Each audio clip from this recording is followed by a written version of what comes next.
Hello, everybody. Welcome in. Welcome in. Listen, my critters are so broken right now. I'm going to move over so you can see the chaos.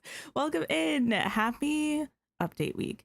It's officially 3 days until we get returned to Beast Castle, which is absolutely wild. I felt like I was lying in the title of the stream because it feels like how could it possibly be this week? Hi, Anthony. Hello, Momo, Katie, Existential. Hello, Kat, Candia, Joey, Lucy. How's everyone doing today? Listen, I have things to do. I'm sure I do. I certainly need to check Scrooge's shop and see if he's done being mean to me and if I finally have the fence or not. We're going to do that. I will let y'all decide if we want to look at the developer update video today or not. I know we looked at the part about the realm, the characters, and a little bit of the premium shop stuff on Wednesday. Yeah, when we last streamed Dreamlight Valley. On Friday in the member stream, we looked at the whole developer update. Yes, we did. Oh, I'm excited. Hi, Nicole. Hello. You spent the day playing Stardew, Lucy. Nice. Hector, hi. Finished the star path after procrastinating. Congratulations. I mean, what? Is today or tomorrow the last day of the star path? It's finished. No. What in the lie was that? We have a day. So anybody who still needs to do some last minute grinding, fair warning. Yes, please, for the video. We'll watch it. We'll watch it. Hi, Kaylee. Hello. You got the fence yesterday? I'm jealous. So many people have been getting the fence. Not I. Nina, hi.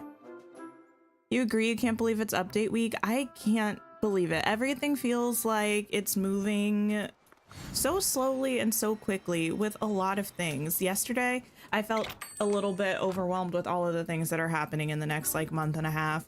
I had to sit down and write out everything in my calendar. The showcase is only about 2 weeks away. That I'm very excited for, probably more so than the update, if I'm being honest. Although there are a couple things that I'm really looking forward to checking out in the update. Mostly, I think the new event, the haunted island, haunted floating island, whatever it is. We'll get there. We'll get there. Anyone know if all the floating islands are the same size? They should be. I've not actually counted the squares, but I think they're all meant to be the same size. You've not had the fence, but you randomly got an Oswald item you didn't realize you hadn't had. You know what I did get yesterday or the day before? I got, I can just show you all. That's going to be easier than me trying to explain it. It's an item that I didn't realize I didn't have because I have kind of the mirrored version of it, I suppose. Still no fence. Incredibly rude. Shayla, hello. You're excited for the update? Okay, let me find it. What I got in Scrooge's was this stone vine decoration, which I have one of, but it's like a different one. This forked stone vine decoration. So I almost missed it, actually. Oh, my Storybook Veil decorating mode is quite laggy right now. So, you know, I got one new thing. It's not the new thing that I wanted, but it's the new thing that Scrooge was willing to give me. So I shall take it for the time being. You got that today? Nice, nice, nice. Hi, Dylan. Okay, I'm going to go back to the plaza for now. Plan for today. We're going to be checking out the developer update video. We'll talk about that for a little bit. I have 2 random companions equipped because I'm going to do some cleaning and I want to level them up. I'm hoping maybe one of these chests is going to give me the fence that I really want. And we'll do, yeah, some cleaning up for update prep. I might have some gardening or something I need to do to stock up a little bit on some items. And then I think we might do a little meadow makeover. Not redecorate it, but, well, not rebuild it, I suppose, but at least try to switch out some of the things for some autumn decorations. I feel like I'm ready for that. I don't know that it's too early. Okay, let me find a window for us to look at this developer update video together. You did all of the star path yesterday, all of it. Yeah, it was a quick one, honestly. Now, why is this? No, that's not right. Um, it was a quick one, which I'm not mad at. And I assume it'll probably be a quick one this next time as well. Okay, this should be it. Let me move us over. Your plaza looks so cute now for Halloween. Yeah, usually I do my plaza for the sort of seasonal decor, but I don't think that that would make the most sense right now because my plaza is just pillars, like a sort of outdoor park pillar moment. So I think the meadow would make more sense because that's kind of our valley hub for me right now, where I have Scrooges and Remy's and all that good stuff. You have all your critters leveled up now? I do not. I've been really slacking with that. I have a surprisingly small amount of them leveled. It's officially fall. Autumn decorations are needed. I feel like yes. Also, I like harvesty autumn decorations. So I want to have time for that before I feel like I have to briefly change things to Halloween, you know? Okay, let's start this and we can listen to Miss Courtney. Hey Valley Villagers, our next update is just around the corner, bringing with it tons of new content, a trip back to a familiar realm, 2 brand new characters, and more quality of life improvements. So get excited as we return to Beast Castle. Back to Beast Castle. Are you seeing what I'm seeing? It looks like there's something going on behind the Beauty and the Beast realm door. I wonder what it could be. It seems Lumiere and Cogsworth from Disney's Beauty and the Beast found some strange occurrences while roaming the castle. They'll need your sleuthing to get to the bottom of things. Actually, can we have those floor candles, though? Or perhaps something more eerie. We have Solve the mystery with this dynamic duo, and you'll be able to welcome them into the valley to go on even more adventures together. Continue myth-busting with Lumiere as he tries to uncover what is causing trouble in Tiana's restaurant, or help Cogsworth get the valley in order like a true major domo. Completing these quests will allow you to unlock the dress. Oh wait, is that a new we haven't forgotten about chair the in the former back? Beauty and the Beast realm residence. Arriving in this update will be an Enchanted Dream bundle containing brand new looks and quests for both Beast and Belle. On the topic of looks, let's take a first look at what we can expect from the Star Path arriving with the Return to Beast Castle update. Explore a magical world full of mystical vibes and witchy charm with the witchful thinking Star Path. From offering loads of spellbinding furniture options for all your potion crafting needs, it's beautiful, to witchy attires that are perfect for the fall season. Also, arriving in the premium shop this update is the Witchy Kitty Animal Companion, an ideal witch's companion to bring on your spine-chilling journey. Or you can add a little extra magic to your valley by giving the Dream Castle a whole new thematic look with the Halloween castle skin arriving to the premium shop this update. We're pleased to let you know that the Trick or Treat event will be returning to the valley this year, bringing with it some exciting changes and a brand new reward. Collect candy around the valley from October 15th to October 31st. Actually, that plaza looks really cute. But it seems a mysterious haunted well has also appeared in the valley this year. Be sure to investigate it for an additional treat. However, this isn't the only seasonal event you can expect from this update. Starting on October 22nd, you may come across a mysterious portal. October 22nd, okay. I actually need to write this down to add this to my calendar. Seasonal event. Until November 11th, explore and solve all the puzzles hidden on this magically haunted floating island full of many surprises. Look at that! Different puzzles will unlock over time, and after solving each puzzle, you'll get an exclusive reward honoring the chilling season. In addition to all the new content arriving in this update, we've also added some equally exciting new features and quality of life improvements. Now, we know just how important it is to get the right shot, so we've added some new free photo mode poses to all our tool sets, allowing for more pose flexibility to your photos. But those aren't the only new additions. We're happy to introduce the first photo mode pose for the Royal Phone. By taking a wide view picture, you can now show off your collected phone cases and strike a pose. Are pesky night thorns getting in the way of your pictures? Well, you'll no longer have to exit photo mode to remove them. Simply toggle on or off night thorns, splinters of fate, and inkies from your photos. And that's it. We hope you enjoyed this developer update and can't wait for you to experience all that's in store in the Return to Beast Castle update when it arrives on October 1st. Thank you, Let us know what you're most excited about in the comments, and I'll see you in the valley. I've been told I'm not allowed to interrupt her anymore, like in terms of cutting her off before she's done. So we let that play out. But there are some very exciting things in here. We already checked out the realm stuff, but these candles I need in Scrooge's shop. Dreamlight Valley wants to steal the money. You don't have this update. Actually, yes. Very yes. Hi, my little corner. Hello, hello. You think of how many moonstones it's going to cost you. It's bad. I mean, now, one thing about me, I do unfortunately love the premium shop, and it's always sad. Here, like, okay, there are so many we have a new bundle that we haven't had in a while, right? Well, we had that companion bundle with Max, but we haven't had a dream bundle or a signature bundle in a while, so that's going to be 4,000 moonstones. We are going to have the Dream Castle skin, which we'll talk about when we get to that, but I wouldn't be surprised if that's another 4,000 moonstones. That's a lot. We're gonna have the Star Path, probably 3 other new. I imagine probably the castle will be in the first rotation of the premium shop. Maybe it'll have its own section. I don't know. 3 or 4 other new premium shop items. Star Path. I wouldn't be surprised if there's another Moonstone bundle that you can buy with another outfit and a house. So it's just, you know, it's a lot. It's a lot. It's going to be expansive. You think you'll get this Star Path? You haven't bought one since the Alice update. Ah, yes. Okay. I want these candles. Yes, I do. This is muted, by the way, so if you can't hear anything except for me, that's by design. Yeah, Cogsworth and Lumiere, they look good. I'm happy with their character designs. I'm kind of like neutral about them arriving to the valley. I think some of their friendship rewards look really good. I do appreciate quests in the game, but I'm not kind of jumping for joy about it. This does look new, though. I didn't really notice it because it's behind Courtney. It's kind of shaped like the tub that we have. Also from the Beauty and the Beast collection that also has kind of the high back and the low front, you know? I wonder if it was sort of modeled off of that.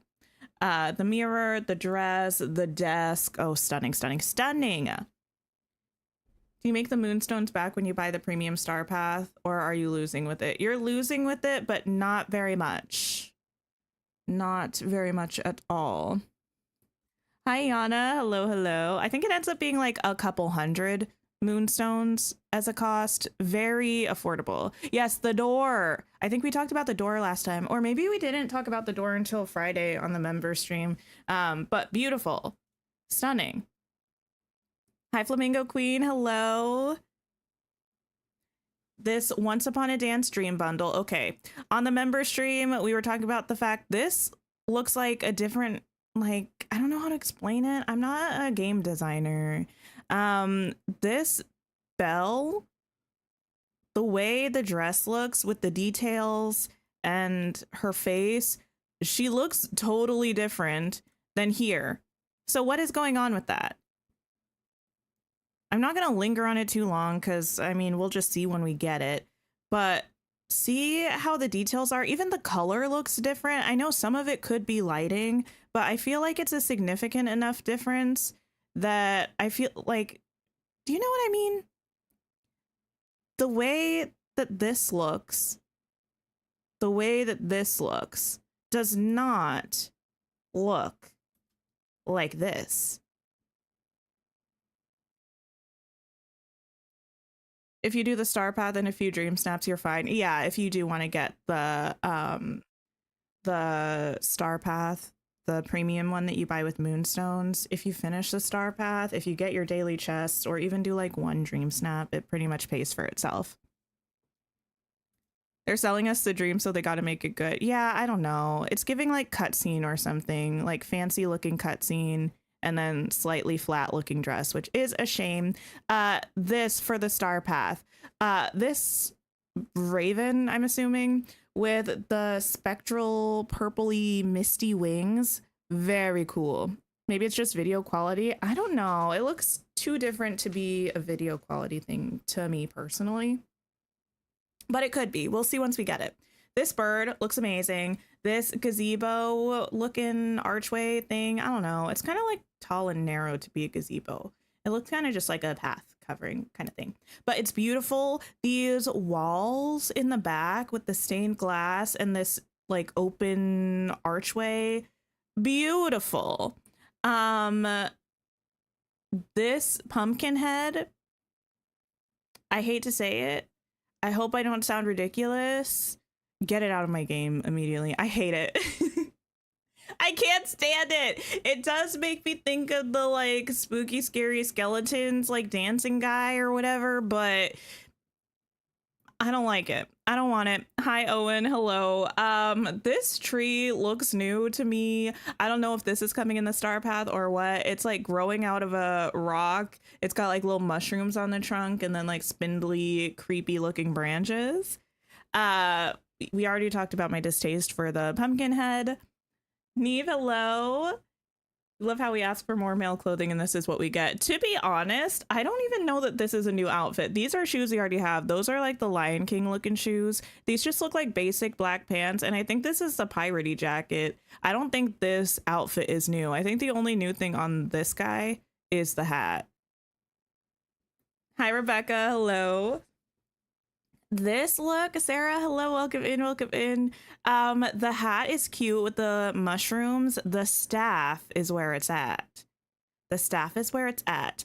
The dress is pretty, but I feel like it's too reminiscent of the one we just had in the premium shop. Now, I know not everybody buys every premium shop item, so it's nice for a beautiful dress to be in the star path, but I wish it was more different than it. I don't know. It just feels too similar. It's pretty, but I wish maybe they would have given us this and then designed something else for the premium shop instead of that other dress. Especially since they're back to back. It would be different if we got that premium shop dress like last year and then we got this dress this year. The staff though is beautiful. Yeah, here's that tree. Let me do Courtney a little favor. A little bit closer. We don't have this tree that I'm aware of, so I'm hoping we get it. Deja, hello. I'm doing well. I hope you're doing well also. Okay.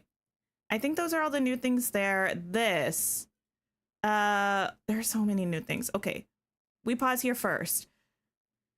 Oh my goodness. We have this vanity looking thing.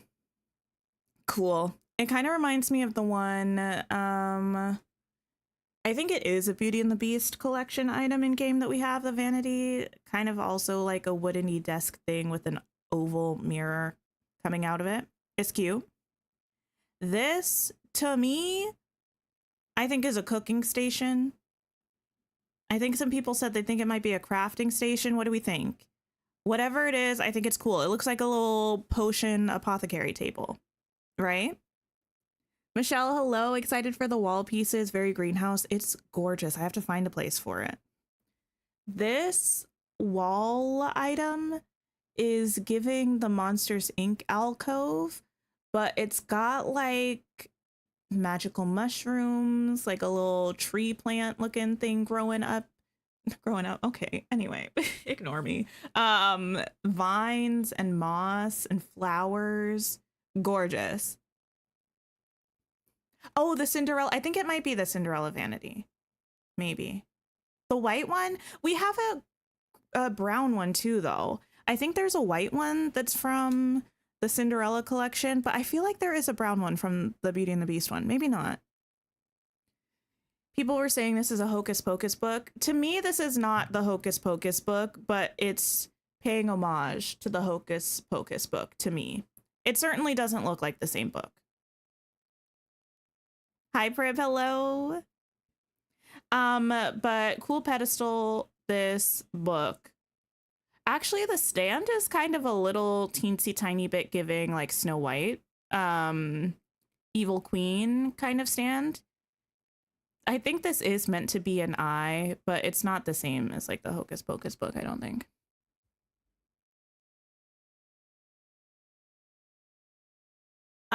This, I don't know what you call this. It's a decor piece with the vacuum, the broom, and the mop. So Hocus Pocus, we love that. The wallpaper in the back with the wooden kind of planks or like siding with the moss and fungi coming through. These beautiful, beautiful windows are stunning. We have this cauldron with holes underneath it and it's bubbling with like purple I was gonna say goo, a purple potion of some sort coming out of it, and it looks like it's attached to the ceiling. Stunning, stunning, stunning. We also have this that looks like a potion cabinet. Cute. I didn't realize the plate's up on top of it, but I like that. This magical broom looking thing. Now later we see some, I don't think we've seen it yet, a glider. The way that there's magic flying around this makes it feel like this should be a glider. That's how I feel. Why did we not get a broom as a glider? Rude. I mean, we might still actually. Now, imagine they give us one in the premium shop. Anyway, hi Dominique, hello. Your mad scientist cold plunge project is working, Prib. I'm so happy to hear that. Yeah, you'll have to update me. You could do that now and I'll look at it later, or update me later because I'm curious. Alexandra, you're really happy. It doesn't even particularly feel like a Halloween star path as much as like a pagan witchy star path. I do know what you mean, and I like that. I'm glad it went in this direction because I am famously a Halloween star path hater. And this, I feel like, is the way that I would prefer them to do Halloween-y kind of star paths. Just like kind of witchy, spooky, but not like jack-o'-lanterns and like spider webs all over. I don't know. And then this outfit, we have this hat, we have this looks like a full body outfit. I love this belt with like a little, I would call it probably like a components pouch and a potion, and it looks like maybe this might even be like a spell book hanging off over here or something. I love the belt. The rest of the outfit I think is fine, but I also mentioned this in our member stream. I wish they went with a different color because we have a couple of witchy sort of looks that are already in this color scheme. We have the Merlin hat that you get from his level 10 quest / friendship reward, I believe. That's very much this color. And we also have that premium shop witchy outfit that comes with a hat and an outfit that are both this color. And I wish they had made this different to differentiate it a little bit. Again, not everybody's going to have that premium shop outfit. It wasn't even a premium shop outfit. It was a Moonstone bundle outfit. Not everyone's going to have that. But for people who do, it would be nice to like, even if it was the same exact look, just in a different color. It could even be more of like a purpley, like magenta kind of thing or something. I don't know. Lady Danbury, hello, hello. Halloweeny. Yeah, I feel like I say that a lot. I think I probably started from Flight 29 down when they were stranded and were making up their own holiday because they were trying to like keep track of time, and they made a holiday called Chilloween and someone called it Chilloweeny. I think that's probably where it started. Is that the Hocus Pocus book in the center? I personally don't think it is, but I think it's meant to be kind of drawing reference from it. Hi, Emily. Hello. Swear if the hat is attached to the rest of the outfit, give us the hat separate. We need to start rioting more. Respectfully rioting. Because what are they doing? Oh my goodness, we have too many things attached for no reason. Most egregiously, perhaps recently, that like spider webby ensemble that they call a dress when it's specific, like it's very distinctly, very obviously a top and a skirt. Why are they attached to each other? Why? We also do need a simple black hat. Agreed. I need to be able to live my Elphaba fantasy. Here's a closer look at that hat. I do like this hat. The dress, again, I like it, but it's too similar to the one we had in the premium shop, and I like the one we had in the premium shop better. This is a glider that I'm guessing is also in the star path. It's pretty similar to the book glider we have from Storybook Vale, but it's got magic green spooky inscriptions on it, and it leaves a trail of gold pixie dust looking stuff, and also there are like some green spiky thorny vines that are kind of behind us. The greenhouse set, this is stunning. This almost looks like it belongs in a different game, actually. There. This also makes you kind of angry, although Hocus Pocus hinting, and yet we know they're not coming this year. I'm still holding out hope. Maybe next year we'll get all 3 Sanderson sisters. Please, please, please. You can even make them one villager collectively. They can move in a group and just have one set of friendship quests. I would accept that. I wouldn't even be mad, I don't think. Okay. Yes, we have that. This, I have to say, the cat, it's fine. To me, it's a cat. I guess it's kind of cute that the hat and the little, I think these are meant to be wings, seem to match the color of the Star Path outfit, but that also makes me kind of angry because this is a premium shop companion and it matches the free outfit, which feels like rude a little bit, you know? I like this dress a lot. I actually think I prefer this to the witchy outfit. The wings, I could take or leave, but this is the real showstopper. My bad, Courtney. There we go. This is the real showstopper to me personally. Maybe they start doing character packs. You're expecting something new next year. I've been saying for years that I think they're going to do character packs. Now, that does not mean y'all can blame me if they... You cannot blame me for the addition of them if they do get added, even though I have been talking about it for years and kind of rooting for it for years. But you can say, wow, Tink was so right if it happens. Okay, I just kicked my router a little bit. I was making sure the internet wasn't going out. The tent, stunning, gorgeous. I want to go in there. I want to set up my little crystal ball. I want to have dried herbs and crystals on shelves and tables and little cute little knickknacks. And I want to do a tarot card reading. Not the router kick. It was more of a nudge, to be honest. What about the dragon companion we designed as a community? Didn't that have witchy vibes too? It did not, because unfortunately, either the designers or the community no tea no shade didn't understand the difference between cottage core and fairy core. So we're getting a pink fairy core cherry blossomy dragon, which would not fit the theme of this. They haven't said which update it's coming in. In the very beginning, they said they wouldn't do character packs. I don't remember that. I actually remember the opposite, them saying that it was a possibility. But if we have evidence of this, I will happily look at it and say, you know what? I was wrong. The fringe on the dress looks like it's Touch of Magic. Ooh. It is giving, I won't say it's giving ball pit. It's not giving ball pit yet, but it is giving the very flat, like bows and belts on Sims 4 clothing. A little bit. But we're gonna pretend we don't see that because I like this otherwise. Okay. Yeah, this cute. We like her. This castle is a vibe. I don't know what I was expecting it to look like when they announced that we would be getting a Halloween themed dream castle skin. I don't think I expected this though.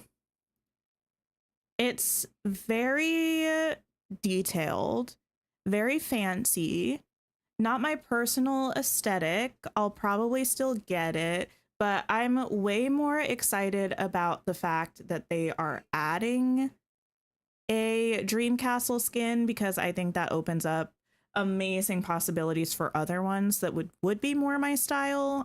So I'm really excited to see this. The other thing that this makes me really hopefully stoked about, actually we might see that somewhere later.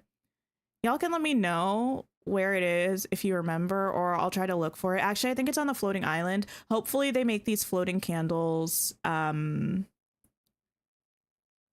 able to be placed outside, because currently they're indoor only. I think they might have them on the event floating island. These were from the villain star path, which was our first kind of Halloween adjacent star path that we got, and I love these. I love these. I love these. You expected it to be like the Forgotten Castle. I think I expected something a little bit more similar to that, or maybe less purple and more orange. I don't know, like orange and black, but I like it. It's exciting that Dream Castle skins are here. Halloween one, I don't know. Yeah, I'm hopeful for like a wintry one. I understand if they might not want to go full like Christmas specifically, but even if we did something kind of in the realm of the Royal Winter Star Path, like icicle lights, blues and silvers kind of vibes for a wintry one, I think that would be really cute. You wish it extended to the well area? I feel like they could make plaza well skins that redesign the plaza well, the tree that's attached to it, and the platform in the plaza, like all as one piece. That's what I'm hoping for. Thank you for the sip reminder, Yana. Oh, I ran out of the creamer that I was using, so this coffee just has a lot of almond milk. It's not very tasty. Need a pink flowery dream castle skin. That would be cute. I'm personally hoping for a pink and blue Walt Disney World Cinderella castle.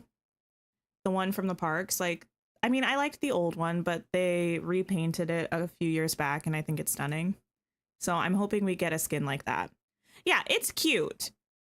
But also, I will say it does look, even if you decorate your plaza to be in this sort of theme, which you can do with past Star Path things, some Scrooge stuff, and some premium shop stuff, it will be a little bit weird having this kind of standard well platform. They did leave out the bridge, unfortunately. Oh, yeah. Likelihood that they allow us to use floating candles outside finally. I think it's possible. We're going to get there.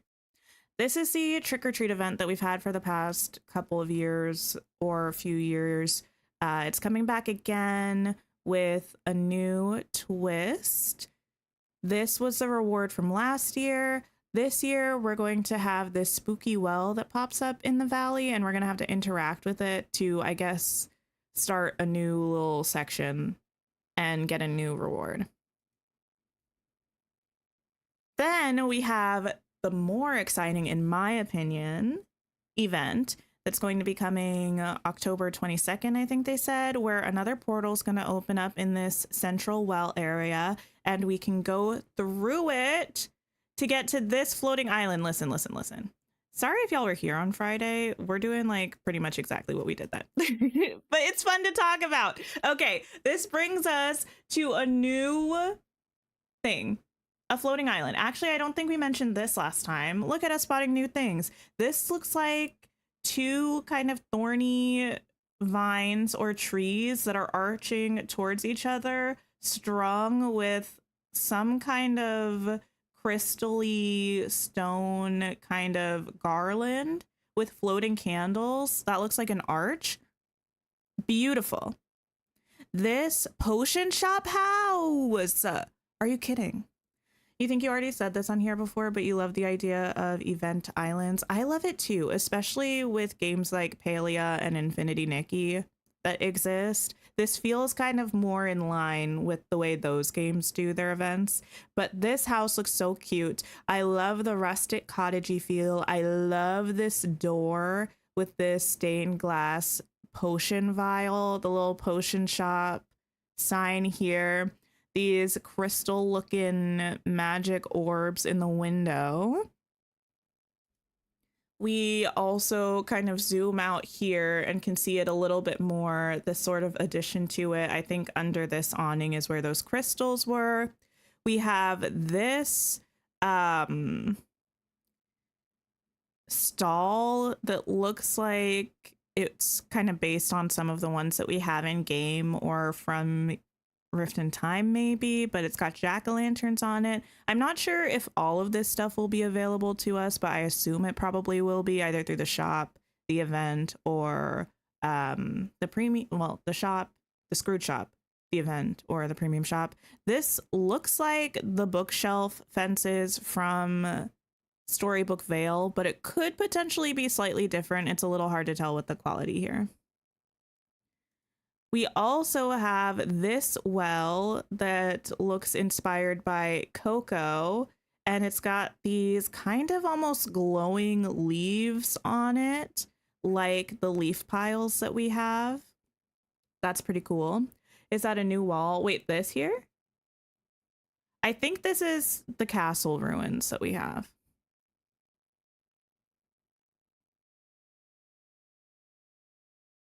We also have this that looks like a new building. It's got a sort of diagonal entrance kind of behind Courtney's arm here with a staircase that leads to kind of an awning, and it's L-shaped over here with these windows that are kind of looking like cathedral-y. And we see this from another angle later as well. We have this. And oops. Here, this also looks to me like it could be new. At first, I was wondering if it was the mausoleum item that I think is meant to be from the Haunted Mansion ride, but I think that's actually what's placed over here. Or that's like the little, yeah. With the little piano thing on it. I think that's that, which is much smaller. So I'm not sure if this is a furniture item or a house. My guess would be it might be a furniture item, and maybe this and this are premium shop houses. Or maybe one is like a Star Path reward house and one is a premium shop house. You're shook by the amount of stuff that it appears like we're getting. Yeah, I do feel like some of this stuff will be premium shop stuff. I don't think all of this will be event stuff in terms of rewards or Star Path stuff. Also, it looks like the floating candles are placed here. Granted, I don't think this is going to be a place we can decorate. I think this is just an event location, but the fact that they have things placed here makes me hope that we're either getting them in the game or we'll be able to actually place them outside like they do here. Hi, Martina. Hello. What update? The update that we're getting on Wednesday. It's called Return to Beast Castle. It seems like it's going to be amazing. Oh, wait, I hadn't noticed this before. This is the bathtub with the legs that Oogie Boogie's creepy demon kids were riding in to go kidnap Santa. Look at that. I surprise myself sometimes by my lack of observational skills initially, and then the improvement in my observational skills later on. But yeah, that's what that is.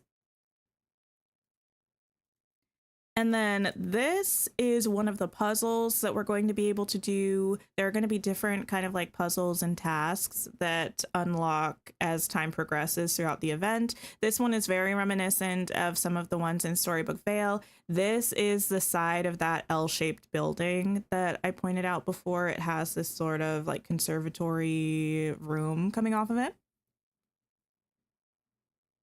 Will the fortune tent be the Moonstone Bundle house? Maybe. I think maybe one of the houses might be a Moonstone Bundle thing. Maybe one of the houses might be the Star Path bonus reward. And maybe a couple of the houses are going to be just straight up premium shop things. You think the castle skin will still match the plaza? It doesn't look like they changed the stonework, but it's not clear at nighttime. I think it'll match okay. I just think it would match better if they gave us the ability to change the well as well, and like the platform that the well is on. Hi, Decorista. Hello. We all really thought this was going to be filler update like Timon and Pumbaa. Now listen. A little bit. Okay, I have to see it still, but we'll see. I can't remember exactly what quality of life change just came with the Timon and Pumbaa update, but this event looks amazing. Okay, wait, was that a little gravestone as well? I think there's one right here that I don't think we have. So maybe that will also be a new thing that we're getting. So I think we'll get the dark gray fence. This one here? We have this one already, I think. Unless it's a different fence we're thinking about. We can craft this one. This made out of hay bales. I wonder if that's a furniture piece that we'll be getting though. But yeah, this fence also, yeah, we can craft that one. this dress as a reward for this new event, I think it's fine. It's not my favorite thing I've ever seen, but it's cute. This tree, the spooky forest tree from Snow White, is really cool, actually. With the arm reaching out to grab her. Scary. Well, we need to use Dreamlight to reopen the realm. I believe so. I think we had to with the Lion King one, but I don't remember 100%. The dress does have a pretty silhouette. Yeah, the pattern I could take or leave. I kind of like the way the green and cream and black kind of sits on the skirt, but with the pumpkins on top and the spider web, it just feels a little like too much for me personally.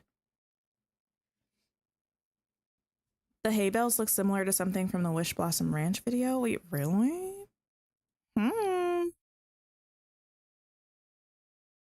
I'm so excited for the showcase. Oh my goodness.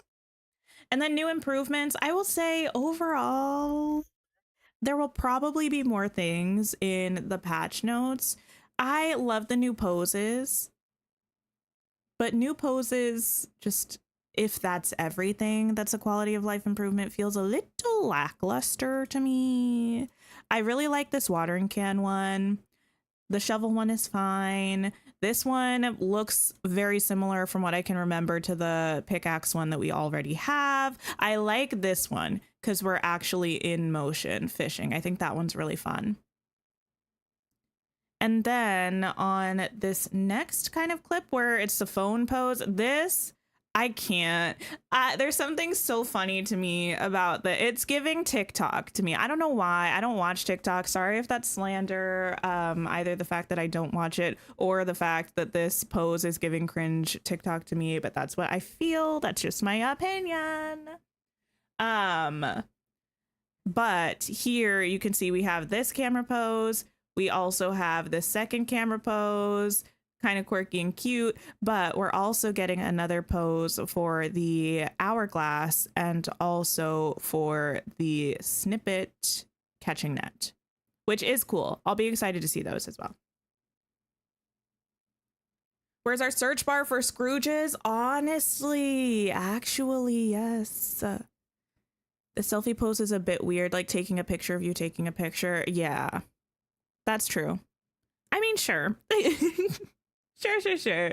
A bit disappointed with the quality of life update since we still have some basic stuff we need. Yeah, I'm waiting for the patch notes. I love a new camera pose, but there are things that I would rather have first, like a search bar at Scrooge's and in the crafting menu. I would kind of prefer those over additional tool poses, but I know that's a matter of opinion. Not everybody will feel that way. But especially from buying things at Scrooge, it's getting real tricky. It's getting kind of spooky. Also, this feature feels a bit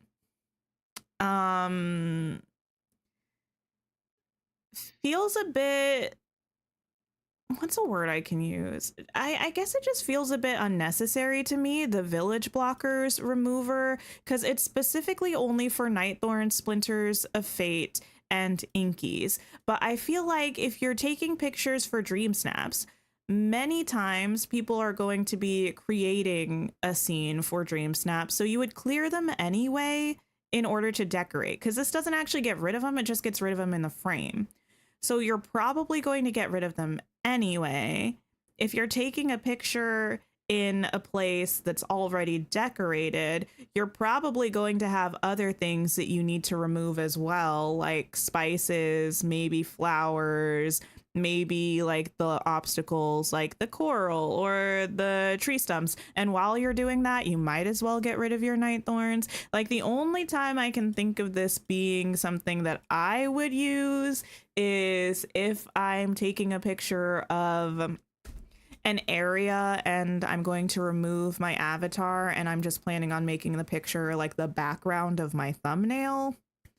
But that's such a specific and uncommon occurrence. Like, I don't really think I'm going to get much use out of this, and I wonder how much the community will use this feature, you know? You're almost 99% sure they're waiting for the showcase to unveil a search bar at Scrooge's and crafting table. Possibly. You'd rather have your time vending table fixed? Fair, fair, fair. Is Wish Blossom Ranch going to be the next update after this one? Probably. So we're getting this one on the 1st of October. We're getting the showcase on the 15th of October. Probably Wish Blossom Ranch. Actually, I think they already confirm it's coming in November? If not, it's probably coming in November. And then the next free update will probably be in December. So it's going to be kind of back-to-back content for a little while if you're purchasing the DLC. And that is everything that they've shared. I do assume there will be more stuff in the patch notes. So when that happens, that'll happen. How has it been 45 minutes of us just talking about this? I'm not mad at it. I'm just surprised. Okay. Let me exit out of this. Yes, confirmed for November. Okay, I thought so. The avatar visibility toggle is nice. Is that new? It's actually not. I was using it today. Oh my goodness. The things I do for you all. I was trying to film some B-roll for my Veil tour today. It's such a struggle. I did half of the bind. I have so much more to do, unfortunately, but I was using the avatar visibility toggle. That's still here. The camera in camera mode and just in general, like in furniture mode, really needs some assistance, but it was a struggle.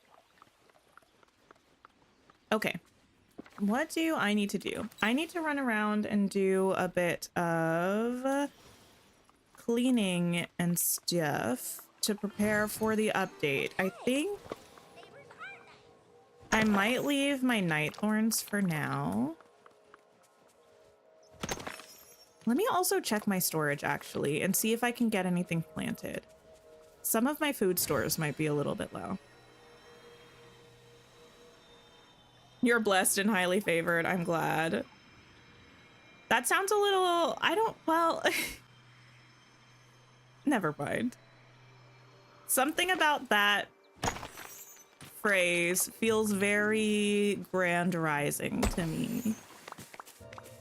Free the camera? Honestly, I feel like we need the camera. Just free it up. You really hope they fix your weird Steam Deck keyboard issue. You need to be able to type.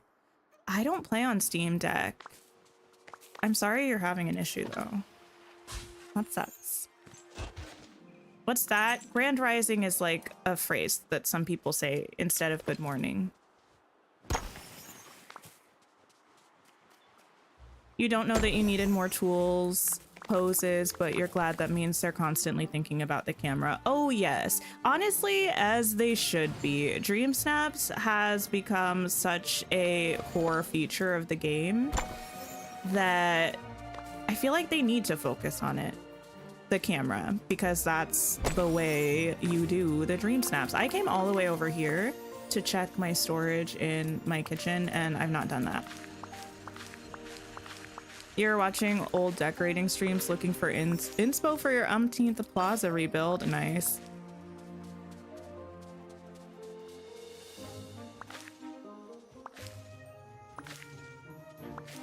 Okay. You're blessed as usual if you check Scrooge's when you're watching stream. You got the last cottage rafter piece. Congratulations. What's it like to have Scrooge be kind to you? Maybe one day I'll experience that. Okay. Into my house to see if I need to plant anything. I can also get rid of... I need to finish decorating my valley. I thought I would have more time between... well, now, frankly, and the update because I was not expecting it to be on the 1st. I'm going to put that there for now. Gonna use a lot of the new witchy stuff to redo your flower storage into a potion slab. Yeah, I'm gonna have to redo my Sanderson sisters room. I think I'm good on forageables for the most part. Yeah. Oops. Oh, I need some lemons actually. And raspberries? How did that happen? Oh, and gooseberry, because I was cooking some berry salads. Yes, yes, yes. Actually, all of those need things, now that I think about it. Why did I do that?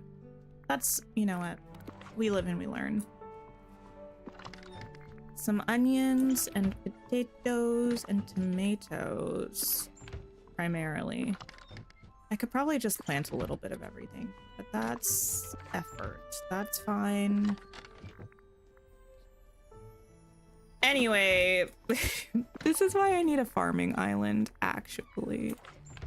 It's getting a little bit spooky. Okay, what I'm going to do is run around, buy some seeds, plant some things. A whole adventure.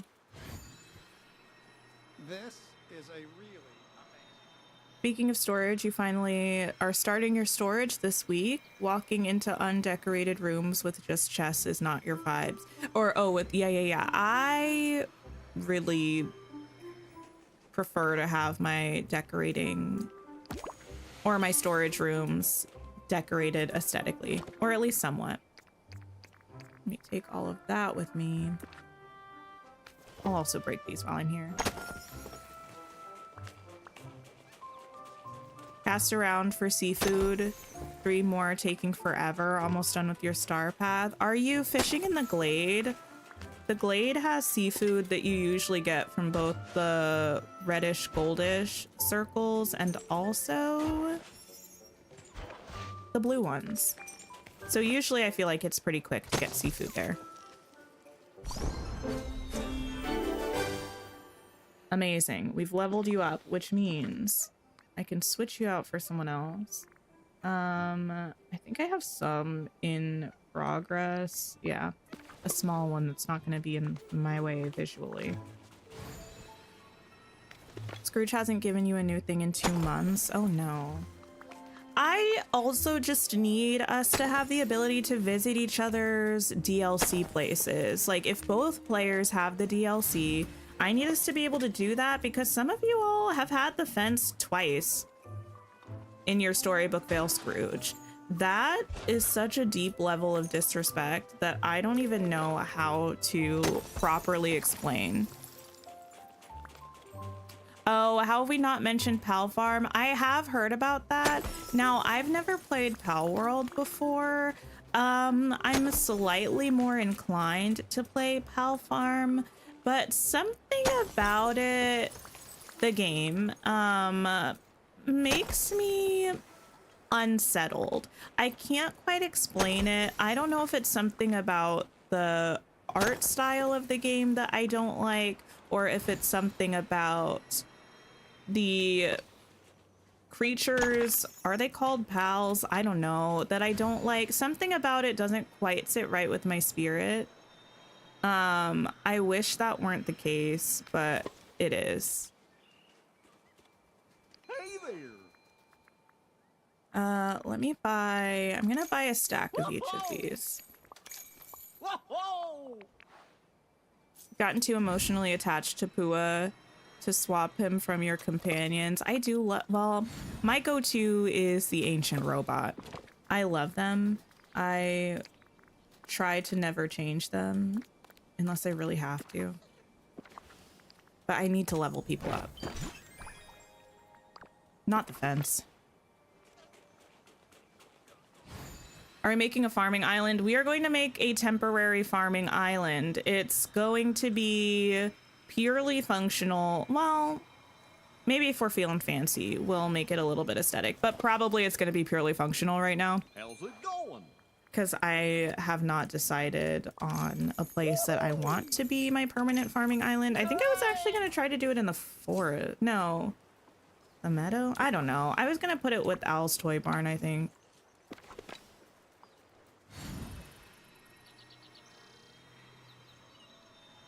You made your first Frosted Heights storage room. Amazing.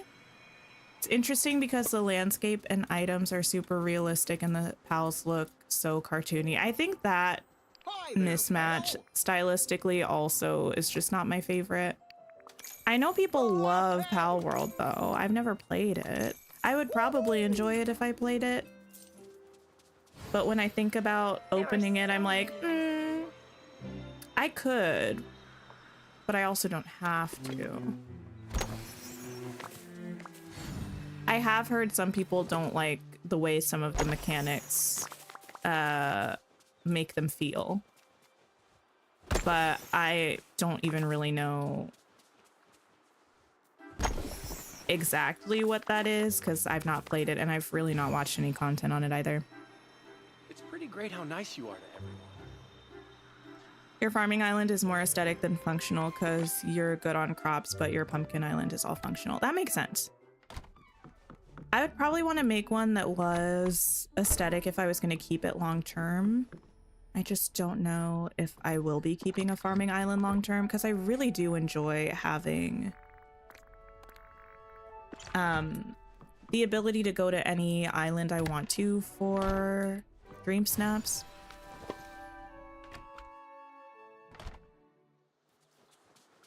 Okay. I bought things from here. Next place. Pal World isn't your style. Yeah. I mean, for the last part of the year, the things I'm most excited about beyond Dreamlight Valley newness are Paralives. I've been really excited about Paralives for a long time. And the other one is Witchbrook, which hopefully should be coming out this year. Last I saw said this winter, but I guess that theoretically could be winter, early 2026. No, I don't want to sell. That was a mistake.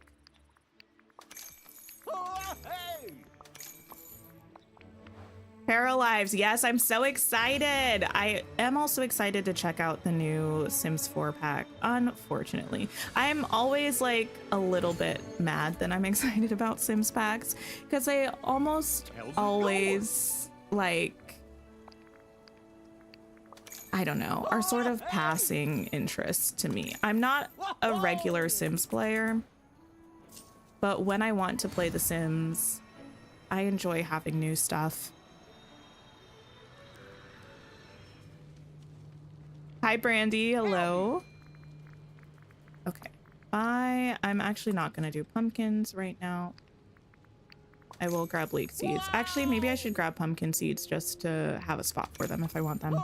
All right, all right, all right. It's supposed to be winter 2025. I mean, hopefully. I looked at the website yesterday, and from what I saw on the website, it just said coming this winter. And technically 2026, January, February, March is still this winter. So as much as I would love it to be this December, I don't know if that's in the cards. We'll have to wait and see. Forest Island. You feel like Adventure Awaits is good for both players? Like, you don't get into legacy plays because you can do like a one Sims week thing. Yeah. I'm excited about Adventure Awaits because I feel like it is...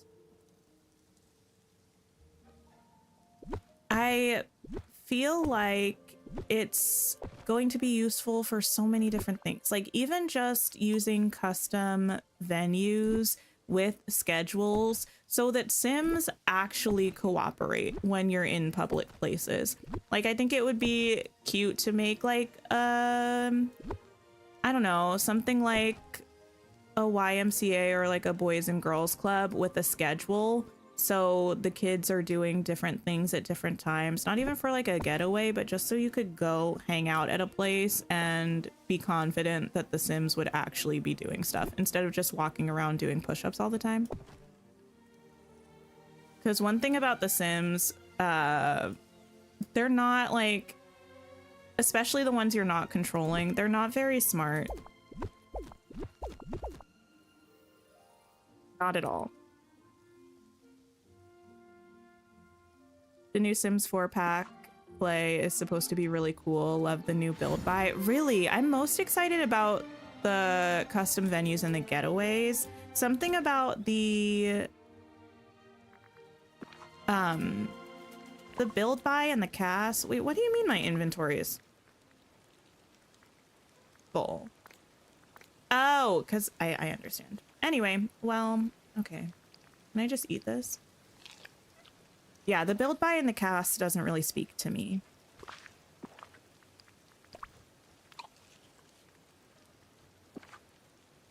Ialda? Is that how you pronounce your name? Please correct me if I'm wrong, but welcome in. Apparently some controversial things are going on about EA getting bought out by a sketchy company. I've not heard this. You're currently going through your longest Sims break in the full 20 years you've been playing. Oh my goodness. The Sims, I mean, I've only ever played The Sims 4, but it's always been a... Why is my caps lock on? It's always been a very, like, on and off kind of thing for me.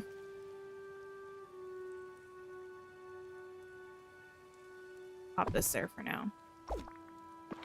How many things do I have? 1, 2, 3, 4, 5, 6, 7, 8, 9, 10, 11, 12, 13, 14, 15, 16, 17, 18, 19, 20, 21. That's an annoying number.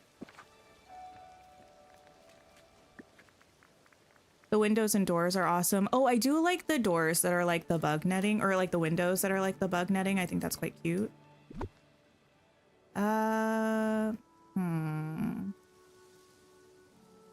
You know what I need to do? I need to find a rug that's exactly the size of this. And then I need to place that rug around to get the appropriate spacing that I'm looking for. That's not even close. Belly, hello. You know, I am doing well, and Sister Lily is also doing well. She's not really having any pain whatsoever anymore, which is really wonderful. I'm so thrilled about that. I mean, she still can't walk, but at least, like, from a pain perspective, things are good. I feel like that's going to be the closest thing that I can find, this rug. So I'm probably going to go with that.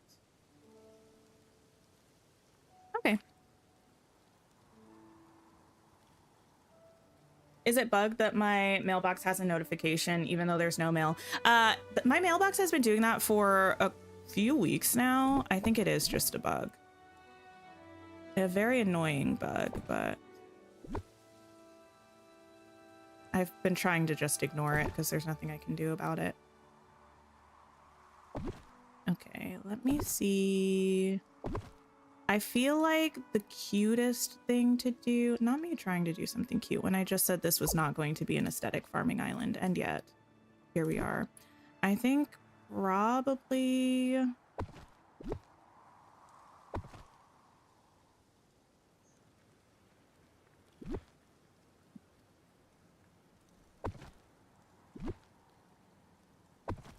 those aren't even evenly spaced. Close enough for now, I guess. You did a river on your farm and you're pretty sure you have room on the pumpkin island. I haven't used the river kit in a minute, but I really do like it. Actually, I probably should have purchased some more of these rugs. Maybe I could do 2 plots of everything. That would be nice because that would be like 50-ish of everything planted or something like that. At least all of the main valley stuff. I know I won't be able to actually have the ancient gardeners doing their thing because I think only 5 or 6 will work at a time. But that's kind of neither here nor there. You love the Tink rug trick. You use it a lot now for spacing. It's so good. It's a little tedious sometimes, but I just find it so helpful to know what I'm doing I'm honestly not even going to care if these are a little bit uneven, actually. Like, I already know this one is. But we're just gonna live our best life, not worried about perfection. Perfection is not the goal right now. Oh, I'm leaving. 1, 2, 3, 4, 5, 6, 7. I think this is 24. No, 25. Yeah. Okay. Can I get more? You can only have 4 on the islands. Oh, gotcha. You move yours from plot to plot. That is pretty smart. Paths are great for spacing things out. I do that sometimes too. It depends on what I'm working on. I feel like the rugs are nice because I don't have to count out the spaces of the path to make sure that it's the same amount in between everything. Scrooge?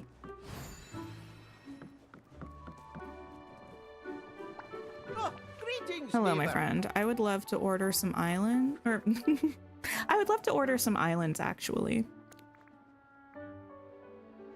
Getting the spacing right on your farm island was driving you crazy. Oh no. That's the nice thing about this being a temporary thing for me. I have 25. Let me get 20. Wait, I had 21 things. 25 and 21 is 46. 46. Wait, what? 21 and 21 is 42. Okay. So I want 17. I think that's correct. If not, that's fine. Should you work on your gajillion quests or storage? Good question. I would personally probably vote for quests. Well, yeah, I would probably vote for quest leading into the update, because I feel like if you're planning on doing Lumiere and Cogsworth's quests, sometimes you have to have advanced a certain amount with certain characters in order to do those. Perfection is always the goal, Virgo. Oh, I am so not a Virgo. That is not me.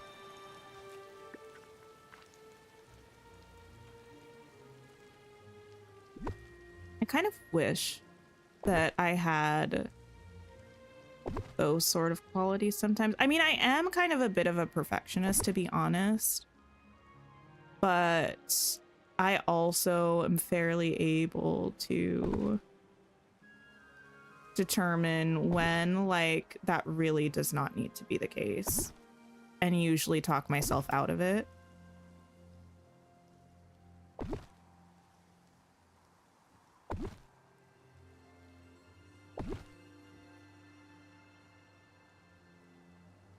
Is this island going to break my game, actually? I haven't seen very many farming islands, but I know, I feel like one day, ages ago now it must have been, I think we raided Steph when Steph was working on her storage, or not storage island, her farming island. Okay. Oh wow, it's gorgeous.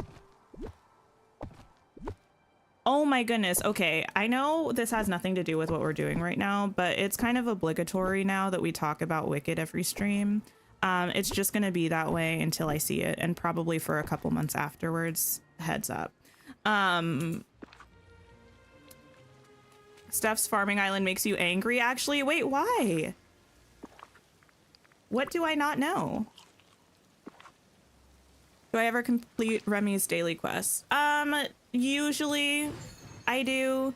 Usually I'll log on to the game and I'll do like my Scrooge run and the Remy quest.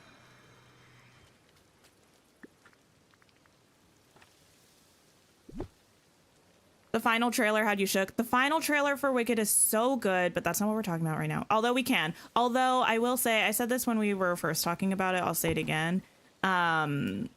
I recommend, if you are unfamiliar with the second act of Wicked the musical, please do not, well, I mean, do whatever you want. I would not necessarily recommend watching the final trailer. There was a trailer for Wicked for Good that came out, I don't know, a couple months ago or something. I feel like that one's pretty safe, but this most recent one, I feel like has a fair amount of spoilery stuff. Would not really recommend. Unless you're fine with spoilers.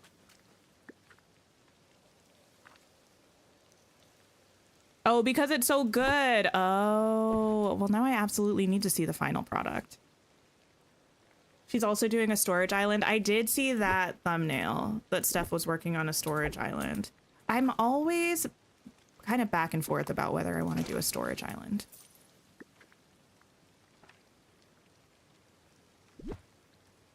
Your partner spoiled such a huge plot point for you? That's really rude. Did you break up with them? The way I am very familiar with Wicked. I've read the book. I've seen the stage show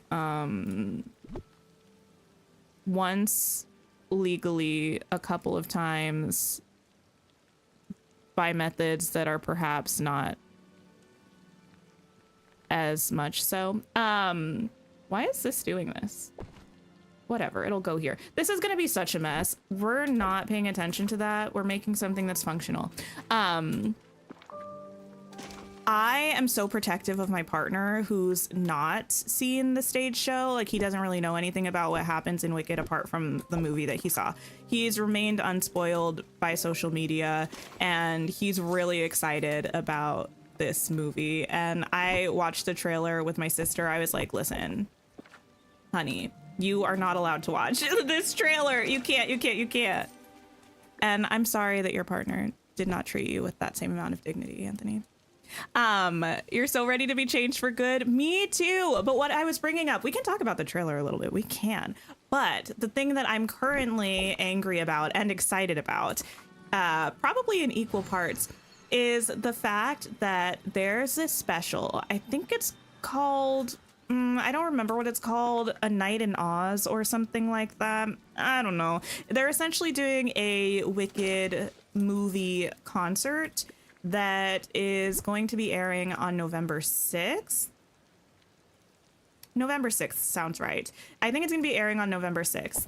And they just recorded it a few days ago or something. So now a bunch of content creators are like, we're like posting their little programs. They're like, guess what I saw live? And I'm like, wow, that is so wonderful for you. And also so evil. I'm really upset that I wasn't there despite doing nothing to deserve to be there. I'm still angry, but I hope everyone had a great time. Wait, what do I mean by what, Disney lover? You thought the trailer was spoily, but then you saw someone say they have no knowledge of Wicked and don't know what spoiler everyone is referring to. No, I think it's one of those things that you might not necessarily catch in the moment when you're watching it. The spoilers in Wicked, the trailer, because there were multiple that I would consider fairly big ones, but I feel like they're one of those things that, like, as you're watching it, you're probably going to be like, oh, wait a minute, I know what's going to happen, because you're probably going to recall the trailer, like, before you're meant to actually know what's happening. That's the vibe that it gives to me. You thought about not watching the stage show to remain unspoiled, but you caved a week after you saw part 1 of the film. That's different, though. Like, if you want to watch the stage show, go ahead. Because, like, it's not really... I feel like that's not really the same thing as, like, spoiling yourself in another way. Because you're still getting the surprise of it all. You're just doing it at the show instead of at the movie. Whereas if you got it in the movie, you wouldn't be surprised in the show. I feel like that is fine. You have no self-control, so you looked up the spoilers after the first movie. What's that like? That could never be me. I hate spoilers for things. Hi, Kat. Hello. Oh. There's such a thing as a slime tutorial, Disney lover. That is what I was referring to. If you know, you know. I have seen a slime tutorial or two. Where do I want this? Probably down here.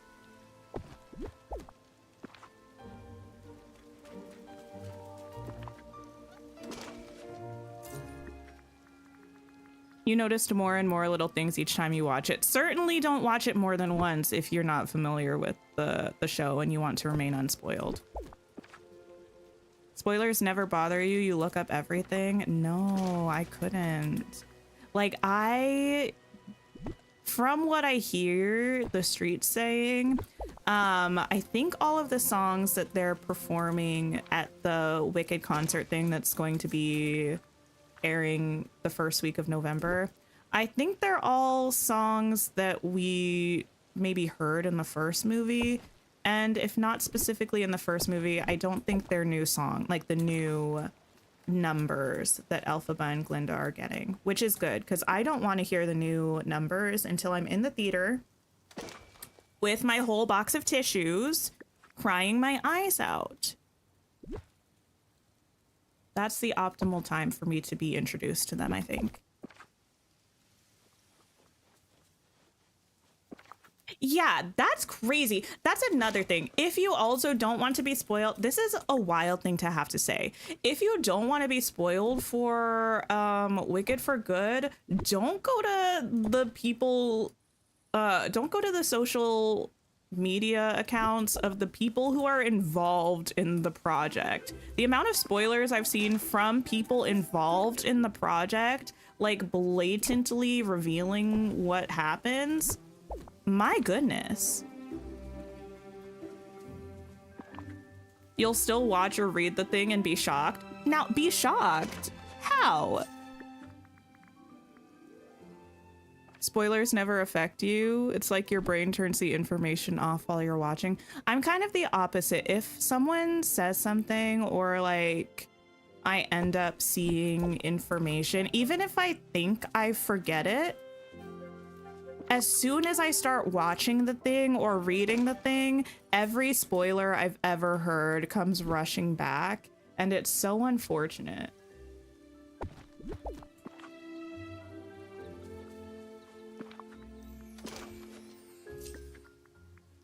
You listened to like half of the soundtrack the day before because you couldn't restrain yourself, but you're refusing to listen to the new ones. Yeah, I won't. I actually, listen, I haven't even pre-ordered the soundtrack yet, which is sad. I probably need to. I got the picture disc for the first soundtrack. And I think I want to have the picture disc for the second one too. So I have a little matching set. Minx, hello, hello. There we go. Like, you know what's going to happen, but you don't know how or the minute details. So when it plays out, it's like you never knew anything. That's an amazing ability that you have, Lady Danbury. I'm jealous. Okay, and there we go, and there we go.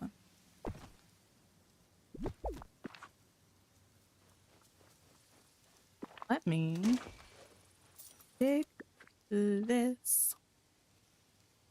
I've also seen some very interesting theories flying around about Wicked for Good, like some changes that might be made. Some of which are incredibly distressing to me, not because they would be changes, just because of what they would mean.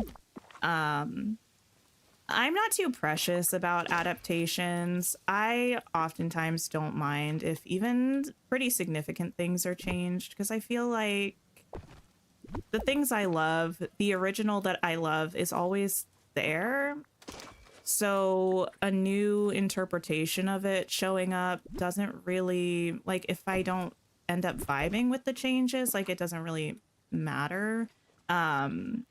So yeah, I wouldn't be opposed to it, but some of them feel like they would just hurt my feelings, like on an emotional level. So I'm curious to see what that's about. Also, I was watching a video of someone talking about the trailer, and they brought up the deleted scene that hasn't been given to us for some reason. Why does this seem like it's not in the right place? Oh, it is.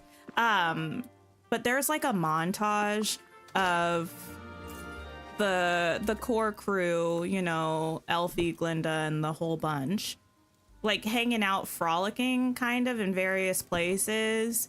And it was brought up because of a tie-in with the trailer that I won't go into because I feel like that's a little spoilery, but it just made me really want that scene. It's also where I think that one clip that they keep using in promo but was not in the movie is from. It's the clip where they're sitting. It's gorgeous. It's Elphaba. Oh, well, it was like a tiny bit of it was in the first movie, but not the specific clip. It's where they're like sitting in, I don't know, a field or something, and Elphaba sitting, Glinda sitting next to her. Glinda has cute pigtails, and Glinda kind of just like rests her head on Elphaba's shoulder. It's such a cute little moment, and they didn't give it to us in the movie, which is really rude. They didn't even give it to us in like deleted scenes if you bought the movie. Even ruder.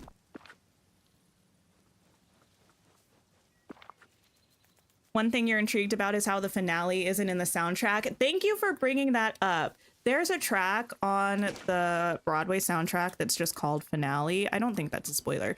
That track is not on the track list for Wicked for Good. So I don't know if they're just not giving us that little musical moment. It's a very short thing, but I feel like it is important.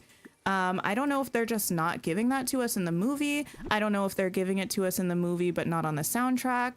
Or I don't know if they're just incorporating it into the end of For Good, which would be weird in my opinion. But I need it. Yes, the pigtails one. You knew what I was talking about, Teddy. It's a must. I need it.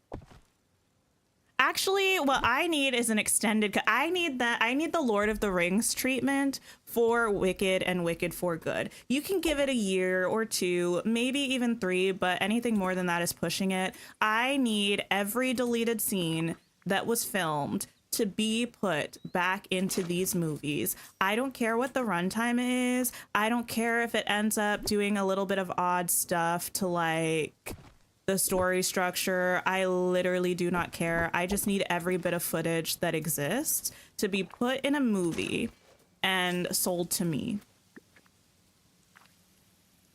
Combine both films with all the deleted scenes. 6 hours. I feel like it would be closer to 7, and I don't care. Yeah, I want it. You rewatched Wicked yesterday and the deleted scenes. You're so glad they cut them. Wait, really? You're glad they cut the deleted scenes from Wicked, Anthony? Are we still friends? I don't know. How can you say that? Because they cut toss leg. They cut when you got something to say and you can't really say it and you want to get your way. Raise them. Being your eyebrows. Gold.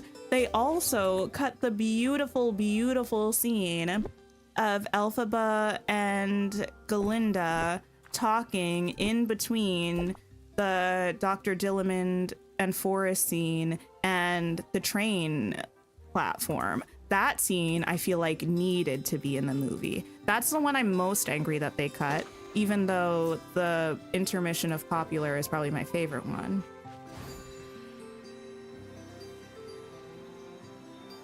You feel the same about adaptations? You like seeing new takes on things or on things you like, and if you don't like it, oh well. Yeah, that's kind of how I feel.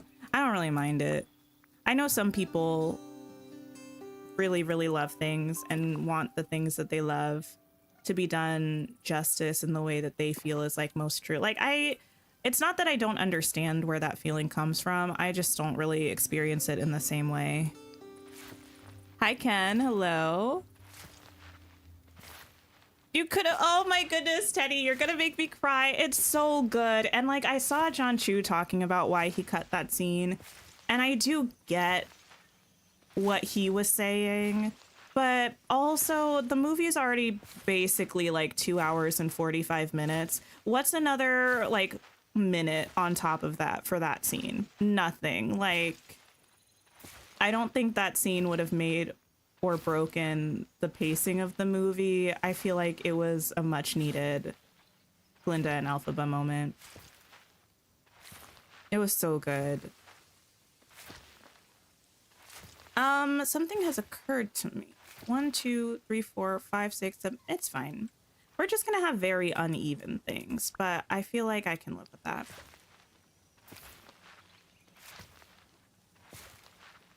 I also know I could just use the gardeners to do this, but we're chatting, we're having a good time, and at least this is leveling up my companion. So if this is boring, I apologize.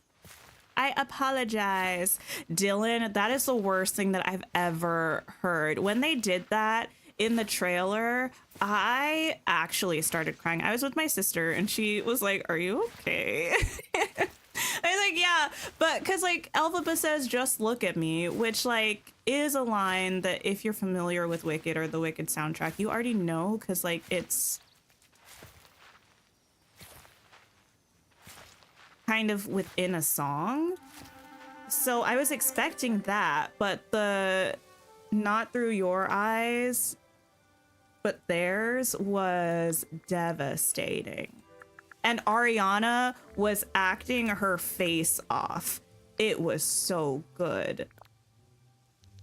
It was so, so good. The author of the books was one of the people on your call list when you fundraised for political campaigns. That's cool.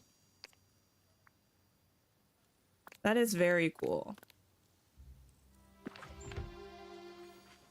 Her face did not play. Oh my goodness. The thing that I'm most excited. Okay. This might be... no, this is not going to be spoilery.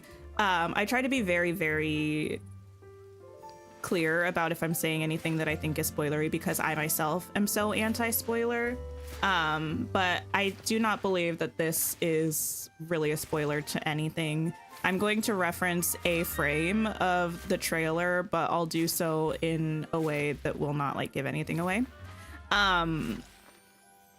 When they were doing press for the first Wicked movie, there was an interview that if it's from the one I am thinking of, it was like part of a press junket, and it was like one of the best interviews with Cynthia and Ariana in the press junket. And Ariana was asked if she could, the question was something along the lines of if she could do the show live and see, it was either if she could do the show live and see people's reactions to her saying a certain line, or if she could see past Glinda's, like see her say a line, like that she wanted to know what they thought of her performance, like which one would it be? And the line that she said kind of surprised me, because she said she would love to see what people thought of her saying, "Look, it's tomorrow," which is a line in the stage show and is also like part of Popular. And I thought that was so interesting, because it's not really a line that I've paid a lot of attention to in the past, but I did think it was beautiful in the movie. And in this new trailer, there's a scene where Glinda looks to be sitting down and she's like glancing towards what you can't really, like you can only see her, so you can't see what she's looking at because she's like kind of looking past the camera, but it looks like the sun is rising and like shedding light on her face, and it looks like it might be a callback to Look, It's Tomorrow. And in the context of that specific like scene of the trailer and where it is in the movie, I feel like that's going to be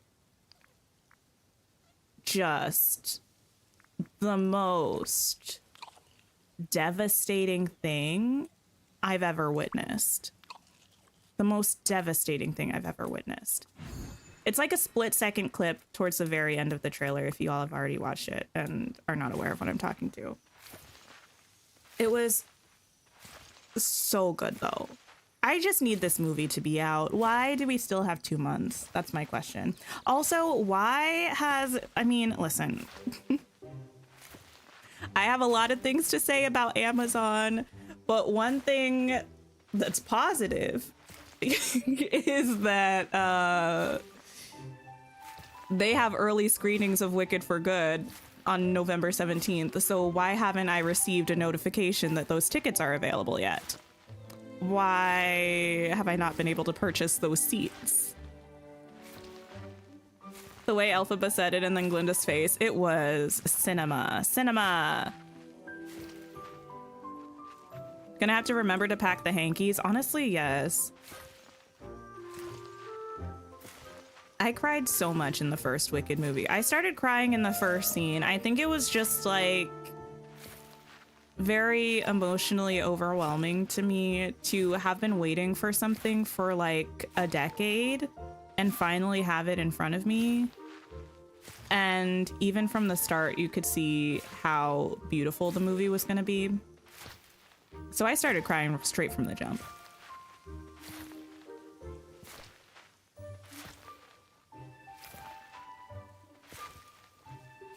Some movies do just hit. I'm kind of that way with theater in general, though. I think I've mentioned this on the channel before. I don't know what it is about live theater. I think without fail, every time I've seen a live musical, I start crying in the opening number. I don't know what it is. It just like hits me. Even if it's not a sad opening number, I just can't help it. Thank you for the sip reminder. You are a mess during and after Endgame. Oh, well, yes. Actually, I will never, I mean, I feel like this is one of those movies that's kind of been spoiled for everyone already, probably. I won't contribute to that. But there are some things that I will never forgive Endgame for. And one of the ones that a lot of people probably feel the most emotional about, I hate to say it, I do not care. Well, it's no, oh no, that was so mean. It's not that I don't care. It's that I felt like it was an important thing to happen in the story and somewhat inevitable. It's not that I don't care. It's just that it bothered me a lot less. Not I said what I said. Listen, no. I do care. It was very emotional. I did cry, and I'm not mad that they made that choice.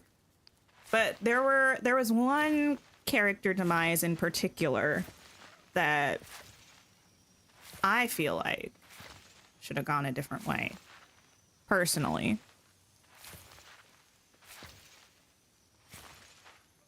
You only watched Wicked because it had Ariana Grande and then you fell in love with Wicked. Well, I'm glad you fell in love with it.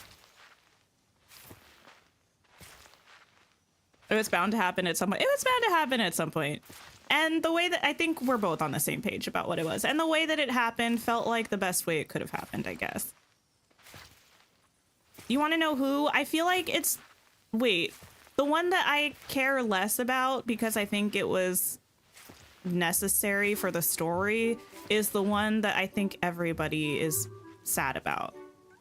Like, the amount of people that's their favorite character is truly like, I don't understand that phenomenon. No offense to that spoiler man. That's not no offense to that man.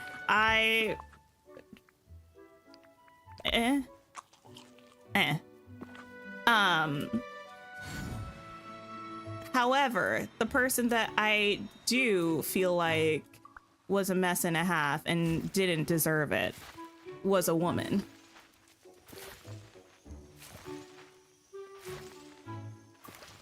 Can confirm you're not sad. Well, yes. You're not sad about that man either. Can't stand him. I would not go that far. Lorene, hello. Please let me know if that's how you pronounce your name. Sorry to that man, indeed. You know what? Keke Palmer is a national treasure. Keke Palmer, I don't care how much hype she gets, how famous she is.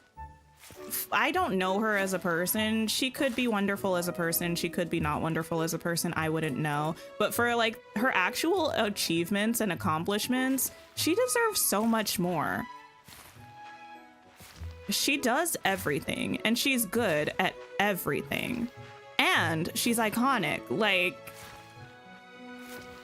amazing.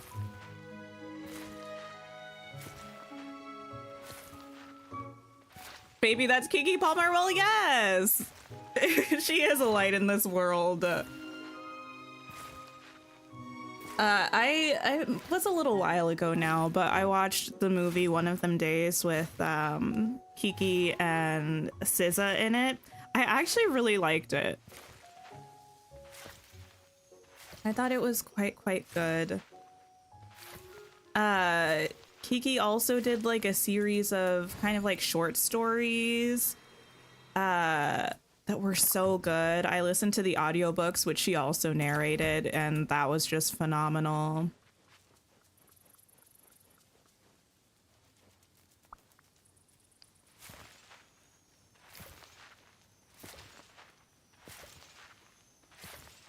Hi, Rainbow Love. Hello. You love how spoiler free we're being, even though we all know. You know what? I feel like we all know. Listen, I don't know who this person was. They were just a random human. That's not a dig. That's actually a compliment, because what they did really changed. Really was a legendary part of internet history. I believe, I might get some of the details wrong, but I believe there was a Swiftie around the time of Endgame who was upset at some of the discourse around Taylor Swift at the time, potentially, and just decided to blatantly spoil a huge part of Endgame for the entire internet. Shout out to that person. That was so ballsy and so so legendary. I would have been so mad, but I'm not really on Twitter like that, so I didn't see it at the time. But shout out to that person. You really did something. Am I a Keke and Sean Evans stan? You know, I don't have all the lore. I have seen a thumbnail of a little kissy kiss, but I didn't watch the thing that it, like, I guess the Hot Ones episode that it was actually from. I haven't watched it yet, so I need to see that, if that's the correct man that we're talking about. That's Sean Evans is the Hot Ones guy, right? Been decorating your bind. Hate how laggy the furniture mode is. Yes, my furniture mode has been so laggy. That being said, I do have a lot of items out in my storybook fails, so... You think people were talking about Taylor's song Me or the Lover album? Oh, it was probably the Lover era. It was probably the Me hate, which, you know... Would I say Me is the worst song that Taylor Swift has ever written? No. But do I understand a little bit of the hate? Well, yes. A petty Swiftie. One of the few times that a petty Swiftie did something that I support all the rights and wrongs. You Googling Keke Palmer? Oh my goodness, Lucy, all I can say is you're welcome. If you fall down the Keke Palmer rabbit hole, you are going to feel like your life has improved.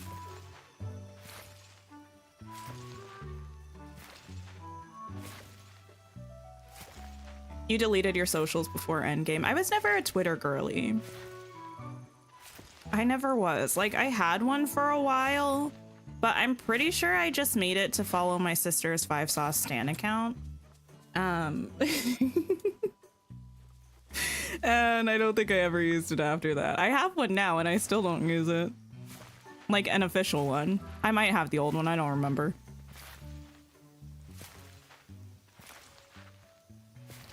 You were more scared about Tom Holland spoiling it again? Fair.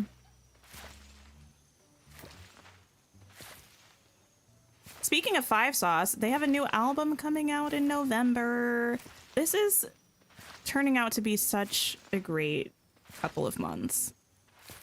The Burr months. Oh, you know what? Actually, the official Dungeons and Dragons account posted a Burr month meme, but they called it the Bear month, and it was just Halcyon from Baldur's Gate 3. It was like October, December, which did make me want to play Baldur's Gate again. Also, Evie Gaming or Evie's Gaming, the Queen of Infinity Nikki, who doesn't really play Infinity Nikki anymore.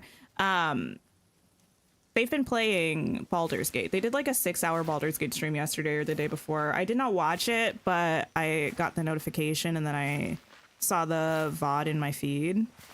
Also making me want to play Baldur's Gate again. Me is the worst song? I don't know. Well, I'm not going to start this. I'm a Taylor Swift fan, so Swifties, please do not come for me. I already told my partner, this is also, I guess, a great time for me to say, I never travel. So it's just true bizarre coincidence that I was just out of town and I will be out of town again this coming up weekend. So I will not be streaming on Sunday, heads up.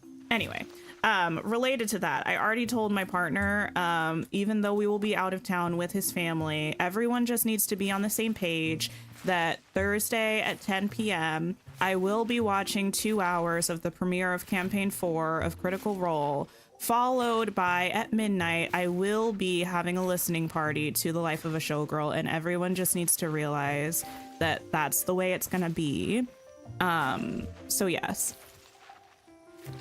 When I'm playing Baldur's Gate for you, I can play Baldur's Gate if you all want me to play Baldur's Gate. I have played the first 2 acts though, so it won't be like a blind playthrough. I haven't finished it still. I haven't played most of the 3rd act. But it's also one of those games where your actions do have consequences, so it's possible that I could play the first 2 acts again and see very, very different things. You forgot all about Five Sauce? Listen, they're so good. Their solo projects are also really good. Both Callum and Michael had albums that came out this year, and I'm a big fan. Callum's solo album is one of my favorite projects of the year. Let me get rid of the critter I've leveled up all the way, this beautiful rosy cloud turtle, and take someone else. This wind-up raccoon. You use Twitter for TTV update news? Yeah, my Twitter I use only for gaming news right now. And I think I also follow Chloe and Halle Bailey, but that's just a bit of self-torture because I'm just constantly hoping that they'll announce their new album or like a duo project again, and it's just constant sadness because it never happens. After Friday's stream, you sat and created a tiefling druid character for yourself. Nice. I guess I'll put the pumpkins here. You've been saying it for months. Oh, I'll play Baldur's Gate then. Goodness gracious. You love Chloe and Halle. Ungodly Hour is your favorite album. I really wish they did one more album as a duo because they are both really great artists, but I feel like they shine extra bright together. And I feel like, yeah, their solo stuff, while I do enjoy it, I don't enjoy it as much as I enjoy their collabs. Ungodly Hour is really good. Cool People is probably one of my favorite songs ever. And any live performance that they do of that song always makes me cry.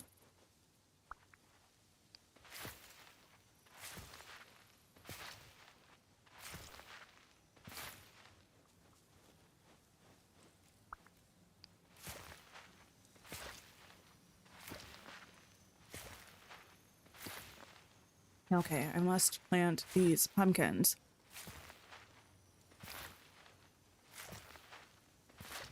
Mother Gothel is lounging on your beach chairs and you've never seen anyone look so miserable. Listen, Mother Gothel to me very much gives me like, you cause your own problems vibes. You know what I mean? Like, your life doesn't have to be this way. You're gonna harvest your pumpkins? Nice. This is such an endeavor. Why did I decide to do this?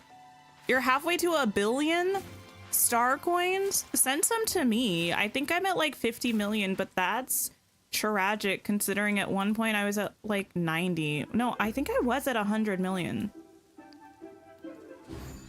Now I'm left as a shell of my former self in terms of riches.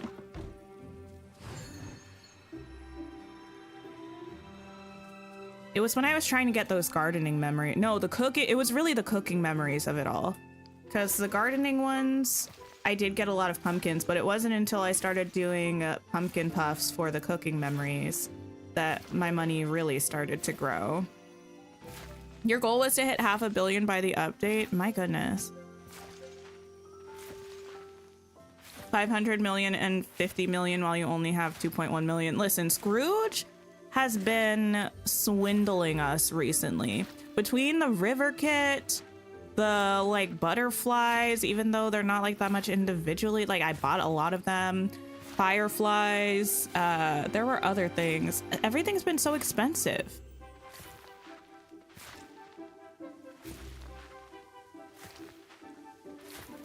You have 30k star coins? How do you survive?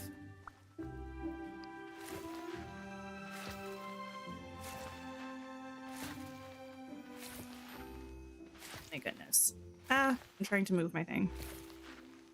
I've also decided that whenever we do like our next hangout watch party, I think it's time for me to introduce all of you to Into the Spider-Verse. I feel like it's my duty as a person. I feel like it's my duty as a person to spread the word of Spider-Verse to my utmost ability. And while I do talk about it all the time, I feel like I could be doing more. Would I risk a lawsuit that in a way I've never done before by broadcasting Spider-Verse on Discord? If anybody from Sony is watching this, legally I have to say no. Theoretically, yes. The best way to earn more coins, honestly,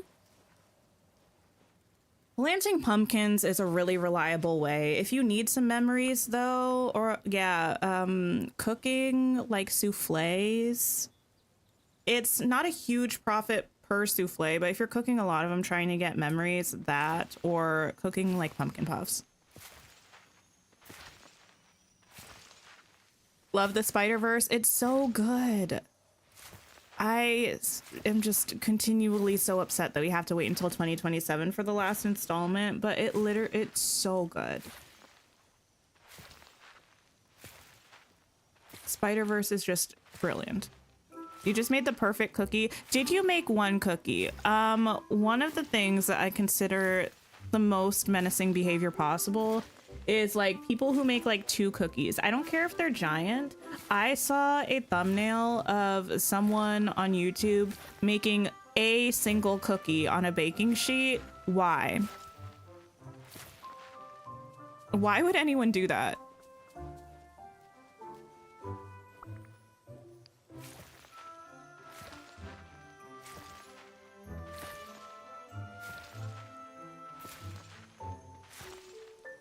Goodness.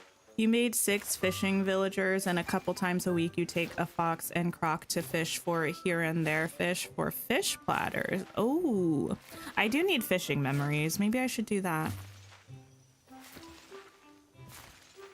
Maybe I should get on that one. The fact that we've been planting things for like an hour is truly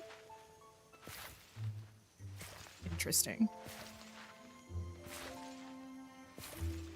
Hi, Rachel. Am I planting all crops here or just the ones from this valley? I'm planting just ones from the main valley. This is not going to be a permanent farming island for me, but I'm doing 2 of the large ancient gardener sized plots of each of the main valley things, and it's mainly because I need to top up my storage of main valley crops. My storage of my DLC crops is pretty much fine. Also in this economy, wait, what in this economy?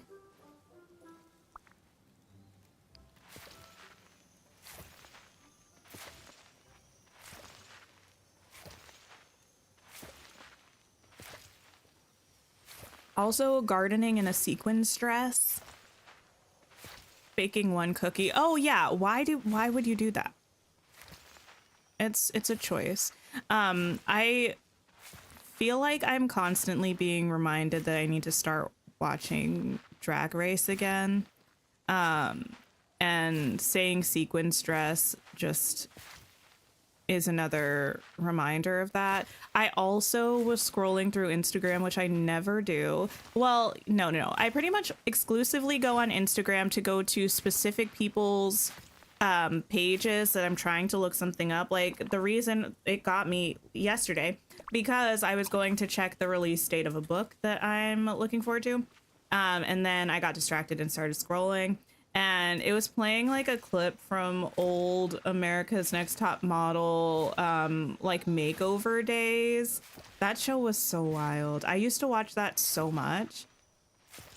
When they would be like, oh, you're totally fine. We're just giving you a blowout. We're chopping off all your hair and bleaching it platinum blonde. You were shaving your eyebrows. Like, no, you are not shaving my eyebrows. Absolutely not. What if it's a really big cookie, like what people call a cookie cake, which I personally do not think is a thing? I would maybe accept that. You made a predictions list for DLC crops and resources. That's something you're most excited to see. Ooh, I never have guesses really about crops. You did give me the perfect pick back up info. That's true. I just haven't made use of it yet. I was rooting for you. We were all rooting for you. So good. A giant cookie is not a cake. No, I did in fact actually at my local grocery store see something that I think it called it a cookie pie, or like a cookie pizza or something. I don't know. Whatever it was, it didn't really make more sense. But I was thinking about it, and I do feel that cookie pizza perhaps makes more sense than cookie cake. Especially if you throw some frosting on there. Like, I don't know, some chocolate chips or some sprinkles on it. Is that a cake? Maybe a little bit, but I feel like pizza is more... fits more. You've seen the cookie and pizza and just know, yeah, out of nowhere, they just started having them at our grocery store. Now, I'm not against the concept of eating a piece of cookie cake. I'm purely against the concept of calling it a cookie cake, Sarah. Also, I do think they're dramatically overhyped. Much like those cookies that taste and feel like chalk. If you know what I mean, you know what I mean. They're like grocery store cookies mostly. They look like they're meant to be really soft and fluffy. They have like circles of icing or like frosting on them. And they're kind of like dome shaped a little bit. But you bite into it and it's not that it melts in your mouth, it's that it crumbles into sand. I don't know why. My partner and my sister love those. I feel like I don't get it. I'm not one of those cookie truthers.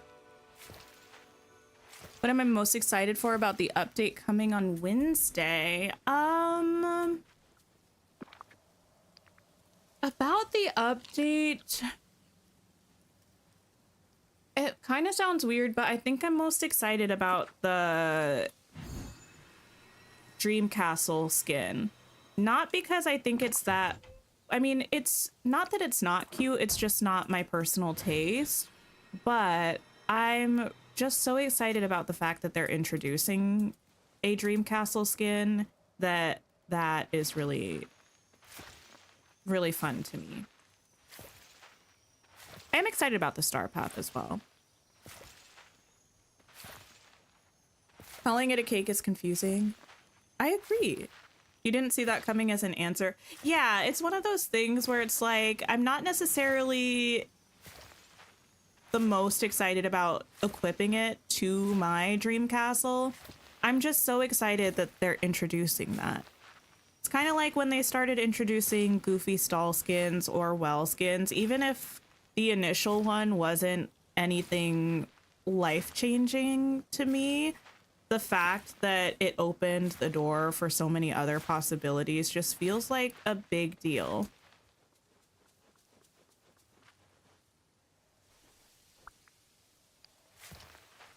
You're excited about the Dream Castle skin as well. You're most excited for what this will bring for Christmas. Yeah, they could have a really, really cool Christmassy palace, I think. I'm obviously mostly rooting for a Disney Parks themed skin. I am, but I know that's not everybody's favorite. How do you get so much Dreamlight and Mist and stuff? Just grind royal tasks or something? For Mist, I, for a very long time, had every single villager as a time bender. That was probably for like a year. No, it couldn't have been a year. I don't know. I think I started making people not time benders around the time that Storybook Vale dropped for the first time. I made the new people snippet catchers, but before that, for a long time, I had everyone as a time bender. So anytime I would go time bending, it would give me thousands and thousands of bonus mist drops. Dreamlight, I usually do grind the Dreamlight duties. And then sometimes when I have an overflow of dream shards, I'll craft some of those into Dreamlight. How long did it take me to change everyone to a time bender? Not very long at all. I started doing it kind of early on in Rift in Time. Not like super early on. Actually, maybe it wasn't. I don't remember exactly when I started doing it. It didn't take me very long though. The key to it though is to start by changing the Mickey and like someone from Mickey and Friends, someone from Moana, and someone from The Little Mermaid. Start by making at least one of each of those a time bender, because the resources that you need to make the manuals, you get bonus, or you get a higher chance of drops of those if you're time bending with one of those people. Does that make sense? I explained that in a weird way. Pretty much what you need to craft the time bending manuals, you need dingle hoppers, you need pink bows, and you need wooden oars. Or at least you did last time I was crafting them. I don't think they changed the crafting recipe for it, but they might have. And if you hang out with someone from the Little Mermaid collection and are time bending, it increases the chance of dingle hopper drops.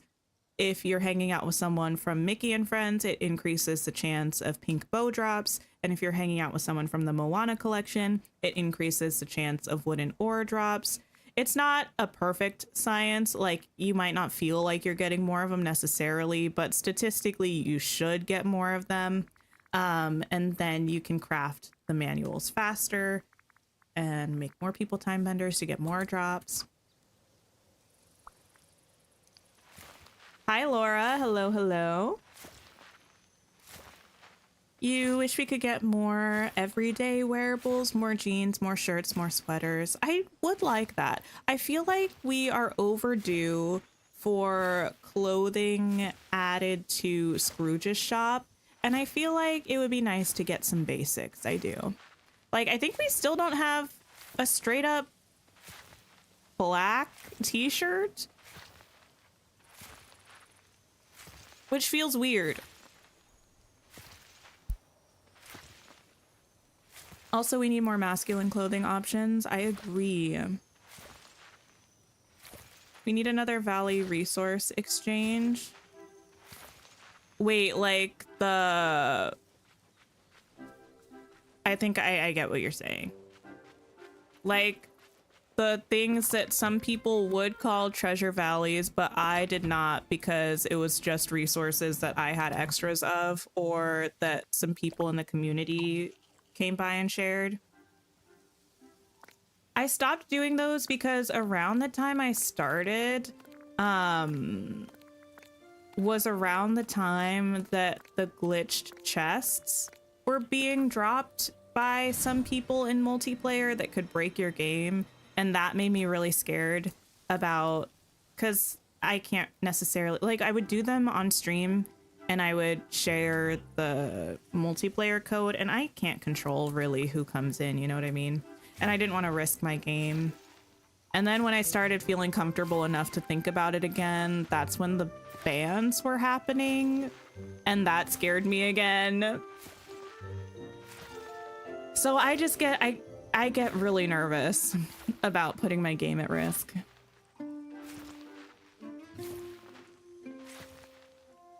Sadly, the upcycling feature is broken. That's what I heard, which is really frustrating because, yeah, if the upcycling feature was working, you could just use that to change other resources to the ones that you need.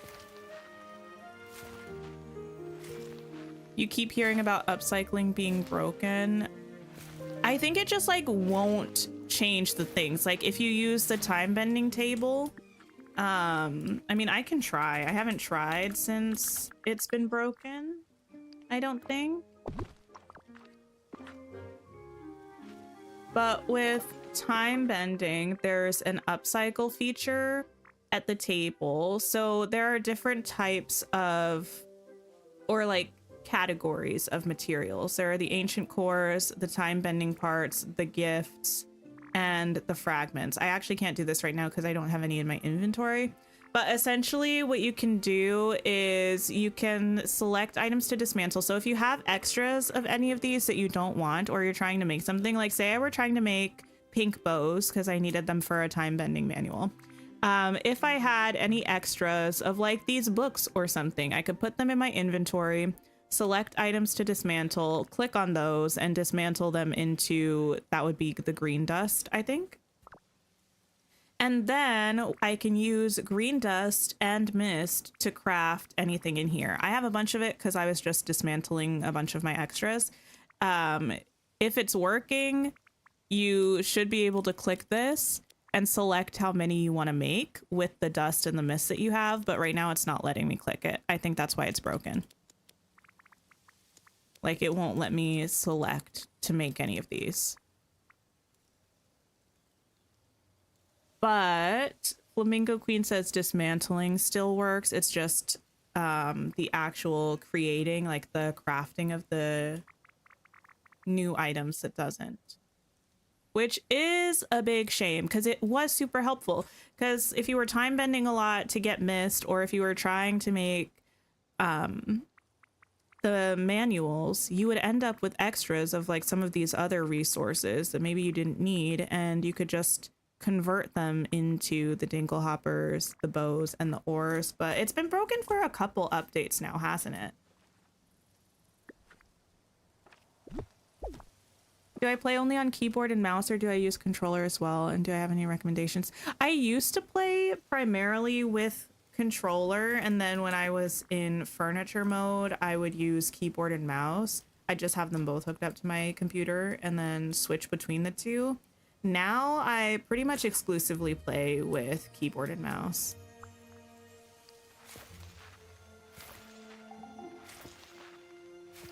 That's why you didn't notice you've only ever dismantled. Okay, yeah.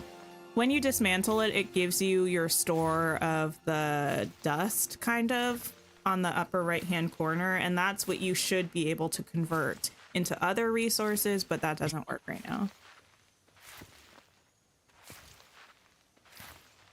You were searching something on Etsy and came across a DDV seller selling bundles of resources. Yeah, I remember back when the bans were happening, I think I saw that that was happening in a Mr. Star and Sky video.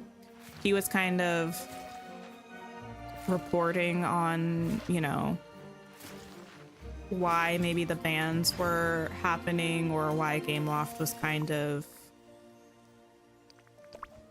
putting their foot down a little bit more about the treasure valleys, and he was speculating that that was probably something to do with it, because I it's gotta be very, very against terms of service to be allegedly, probably,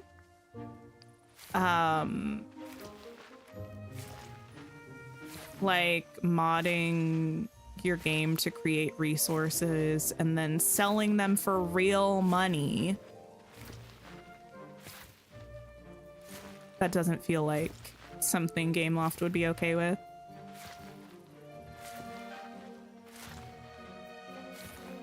Do I have storage inside or on a floating island? I have all of my storage inside. For the most part, I have one floor dedicated to storage for each map. So my first floor is my main valley, my second floor is Rift in Time, and my third floor is Storybook Vale. But I do have all of my gems together on a different floor.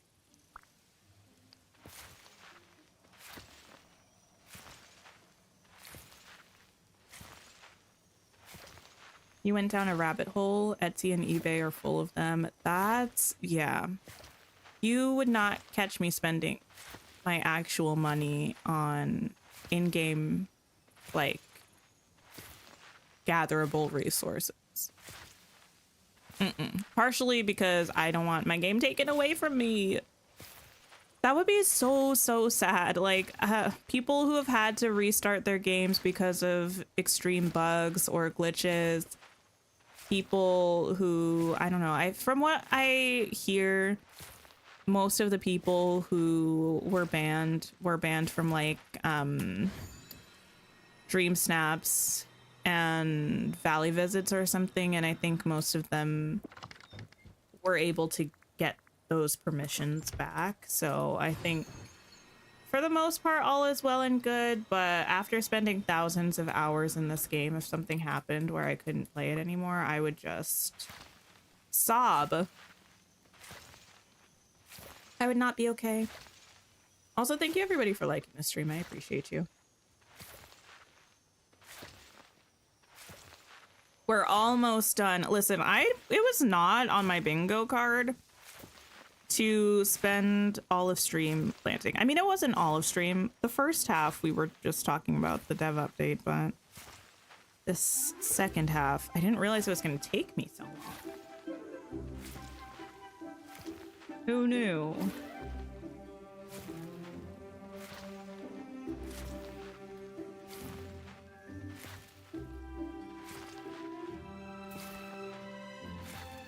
Wait, I have a question. Is anyone dressing up for Halloween? If so, what's your costume? I'm not like a big Halloween person. I am not planning on dressing up. The only reason I probably would was if I decided to do so for like a stream, which I haven't considered until now.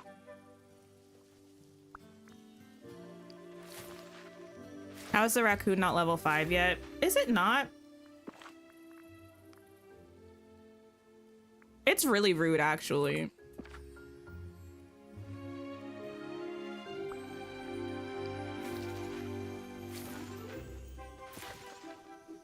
You started doing this while watching Gossip Girl and had to give up. Wait, planting everything in the game? We were just talking about Gossip Girl yesterday. I don't remember why. I think I was trying to... Oh, yes. My sister had a friend over, and we were trying to explain the premise of One Tree Hill. And the friend was making a joke, and they were like, okay, wait, so who's A? Who's A again? Who's Gossip Girl?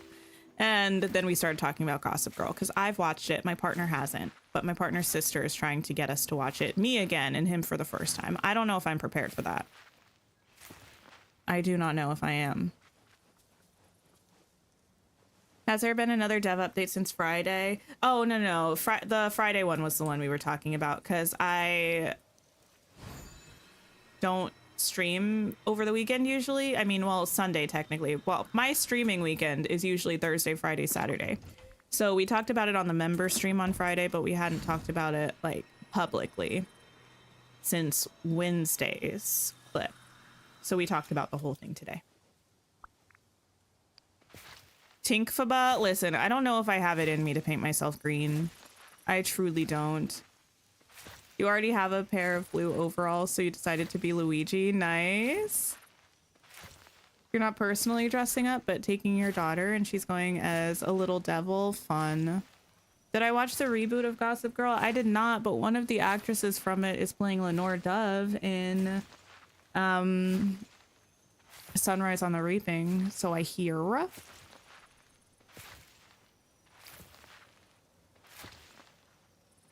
What do I think about Dan? I think everyone's a Dan hater for the most part. I feel like there are so many people in Gossip Girl who are so problematic. And so many people hate Dan. And the one thing about... You know who deserves more hate, actually? You know who deserves more hate? Jenny. Dan is the least of your problems from that show. Well, yes. Jenny deserves more hate, in my humble opinion. You know who else deserves more hate? Nate Archibald. Unless people just aren't talking about him, in which case I approve of that, because the only thing better than hate is irrelevance. But those are my humble opinions. Thank you for the stretch break. I don't know if I said that already. I certainly didn't stretch. If I did, after I'm done planning this pot, I'll check my posture a little bit. Your little one and you will be dressing up as Mabel and Dipper from Gravity Falls. I actually don't think I've ever seen a full episode of Gravity Falls, which I feel like is bad for me to admit.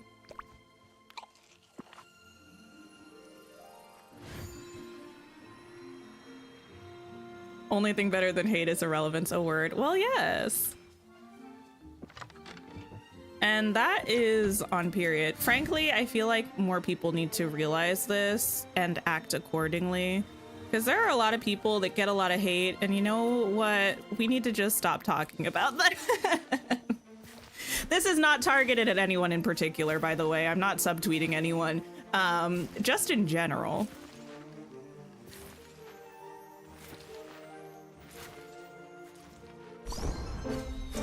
Ooh, welcome to level 5, Rabbit. I forgot I had you.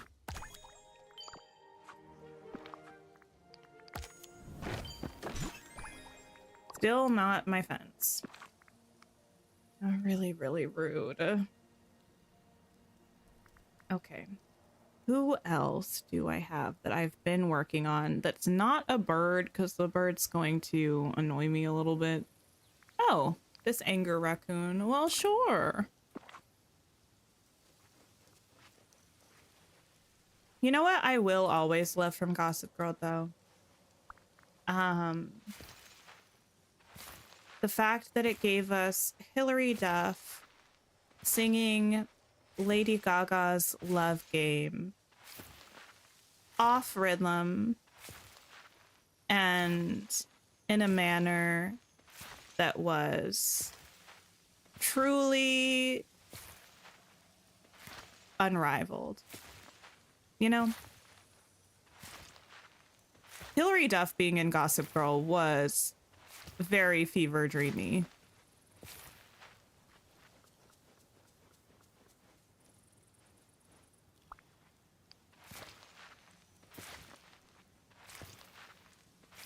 But then again, a lot of things in Gossip Girl were very fever dreamy, actually. That show... There were... I just thought about the reveal of why Serena had left.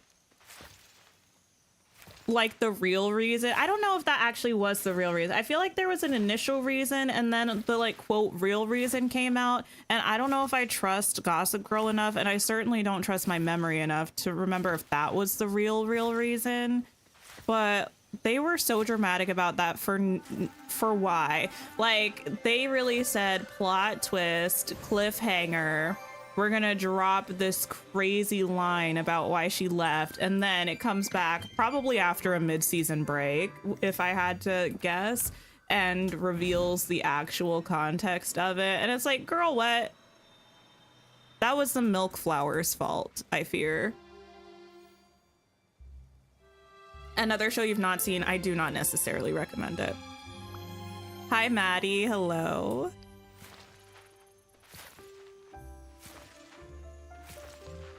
Also, speaking of the milk flowers fall, one thing about me, everything leads back to Wicked. That's not what I was going to say. The one thing about me, although that is true. One thing about me, I am Galinda and Glinda's biggest fan and biggest op simultaneously, and I feel like it's deserved on both fronts. The fact that Glinda literally is so incapable of not even finding fault, but assigning fault to anyone in a position of perceived power. Like, we all watched that. We said, Elphaba, that's your daddy's fault. You know what Glinda said? She said, that's the milk flower's fault. Girl. Like, yes, but no. Like, you missed the obvious jump because he's a man in power. Also, Galinda had no smoke for being called Belinda by a man with 2 good ears and no speech impediment. But let someone stumble over the Glinda, and it's the worst crime that's ever been committed. We are talking about Wicked. That's like 90% of what we do on this channel. Playing Dreamlight Valley is just the avenue through which I'm allowed to talk about Wicked.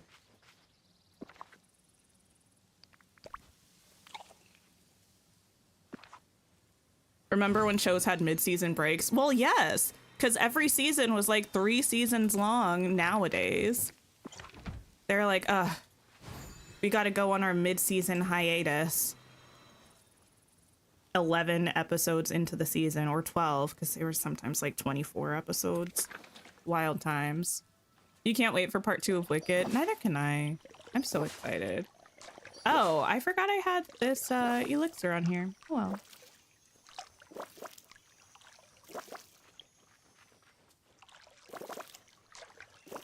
There we go.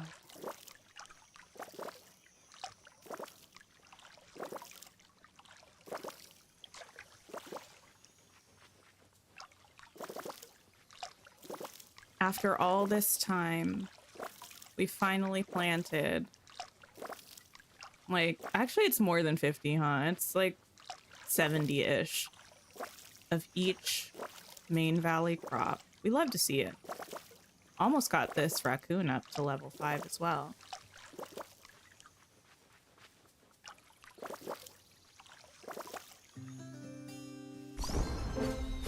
Welcome to level 5.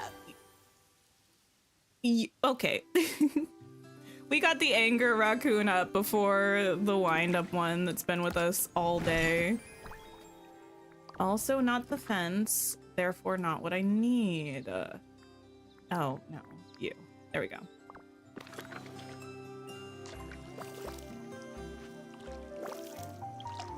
You know what musical I feel like we should adapt into a movie next?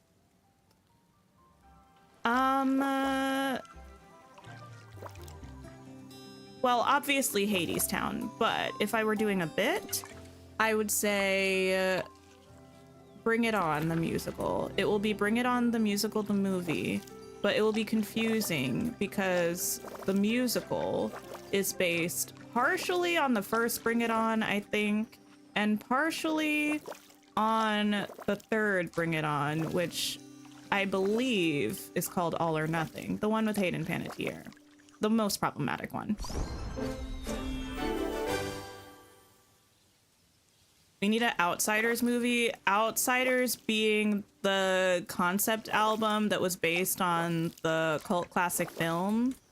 I didn't listen to it, if that's what we're talking about, because I had not seen the film, but from what I hear, I don't know if I want to. I think it felt like it was going to be sad or scary sad, you know? We are talking about, yes.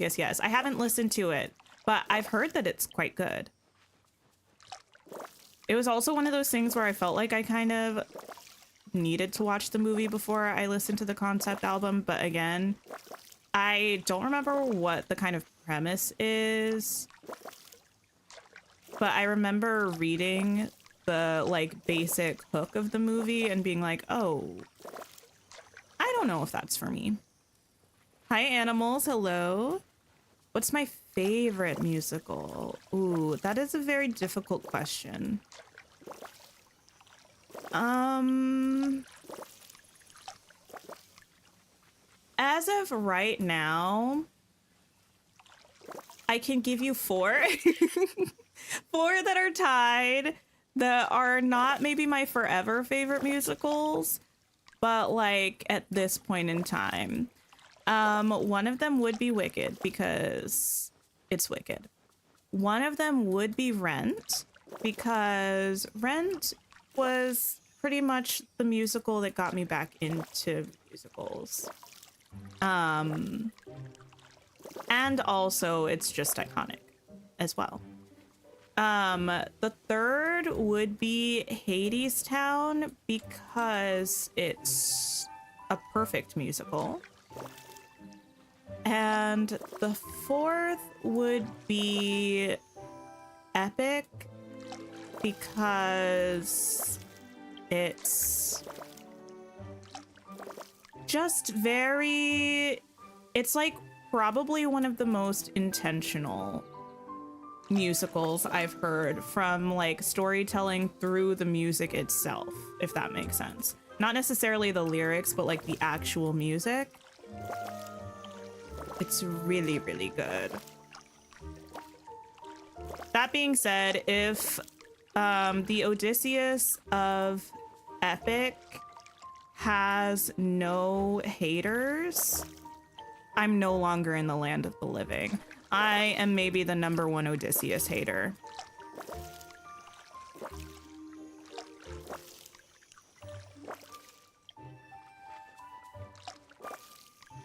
Okay. And also, wait, who are you from? Which one of you leveled up? The wind-up raccoon? When I wasn't paying attention? That's really disrespectful, actually. Some might say, how dare I, but I say, how dare the raccoon. But also, if I had to recommend one musical for anybody to go listen to right now, it would be Hadestown. Do recommend. Actually, speaking of slime tutorial, speaking of slime tutorials, maybe I need to go find one of those to watch. It is sung through, so I could just listen to the original cast recording, but interestingly, for all of my talk of being a fan of his, I've only heard a couple of Jordan Fisher's Hadestown songs.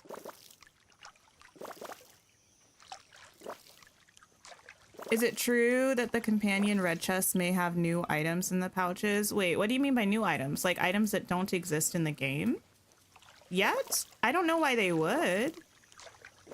I've not heard such a thing. You like Grease? It was the first musical you saw? Oh, Grease is very good. There Are Worse Things I Could Do, or There Are Worse Things, I think is technically the title of the song. Beautiful song that I love. Also, Grease Live was a fave of mine, if only for the rendition of those magic changes. You were listening to Hadestown while walking the dog. It's your favorite musical. It's so good. Hadestown is like a folk opera. I love musicals that are like off-genre operas. I love Hadestown, a folk opera. I love Bear, a pop opera. I love Epic, which I would consider an off-genre opera, but I don't know what off-genre I would call it.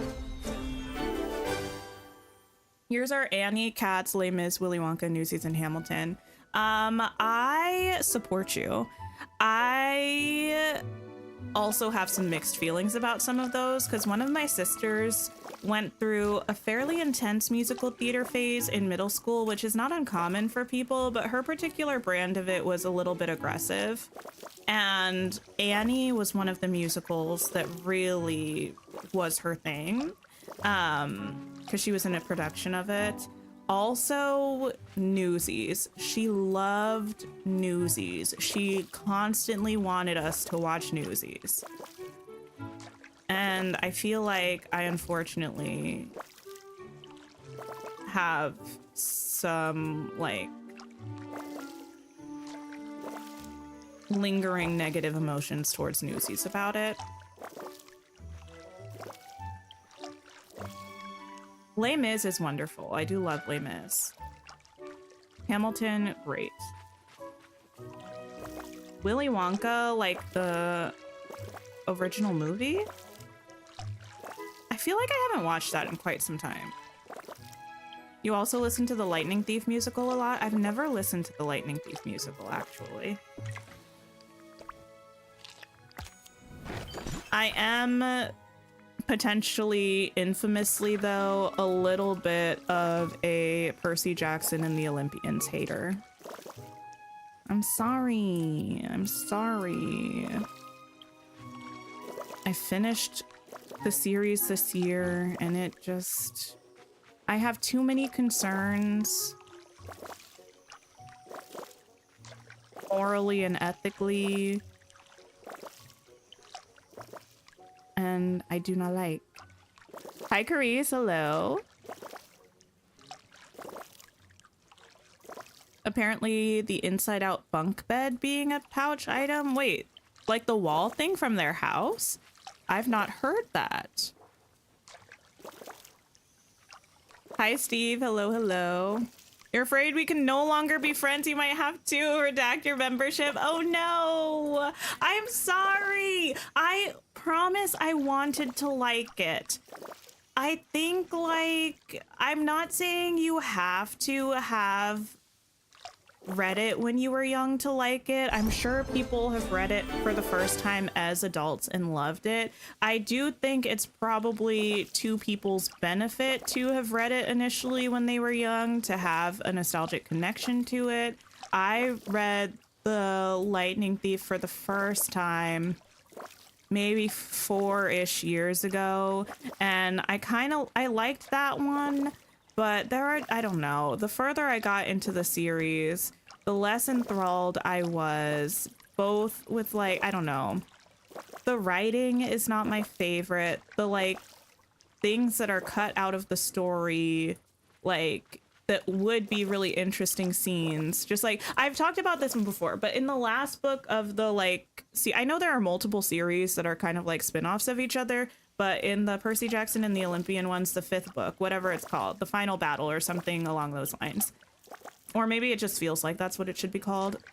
There's this whole thing where Percy is kind of one man, I guess slight spoiler.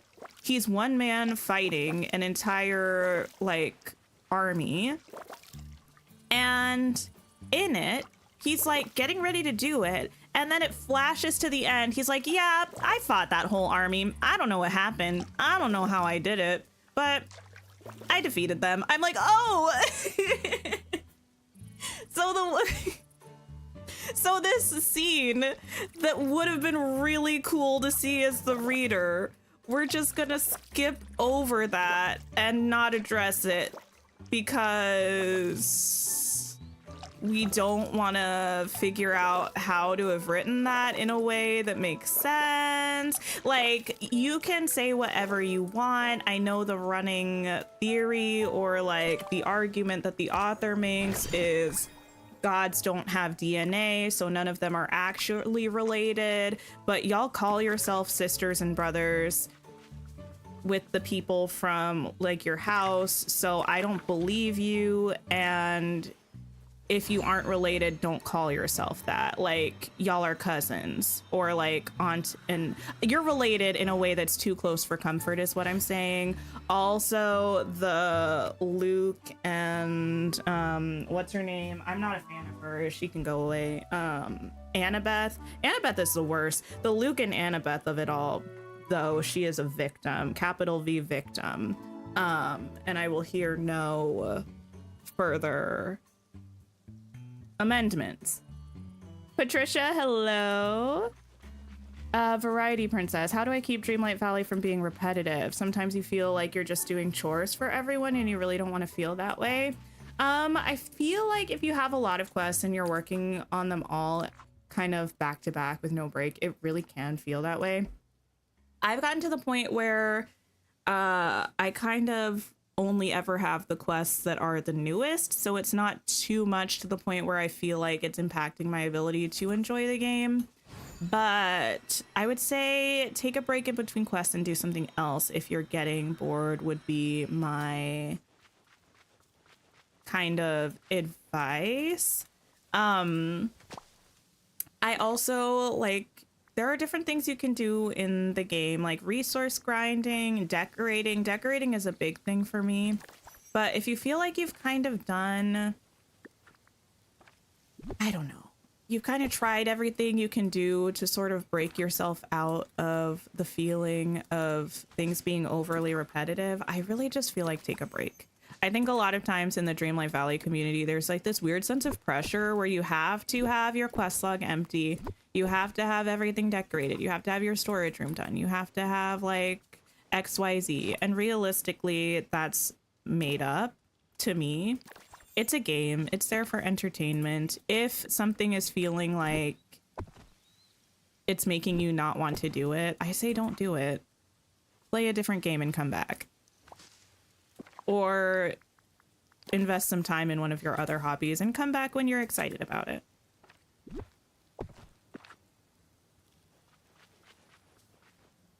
You're sad now? I'm so sorry, Lucy.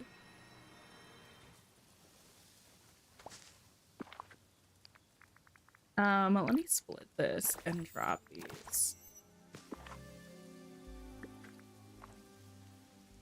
These there.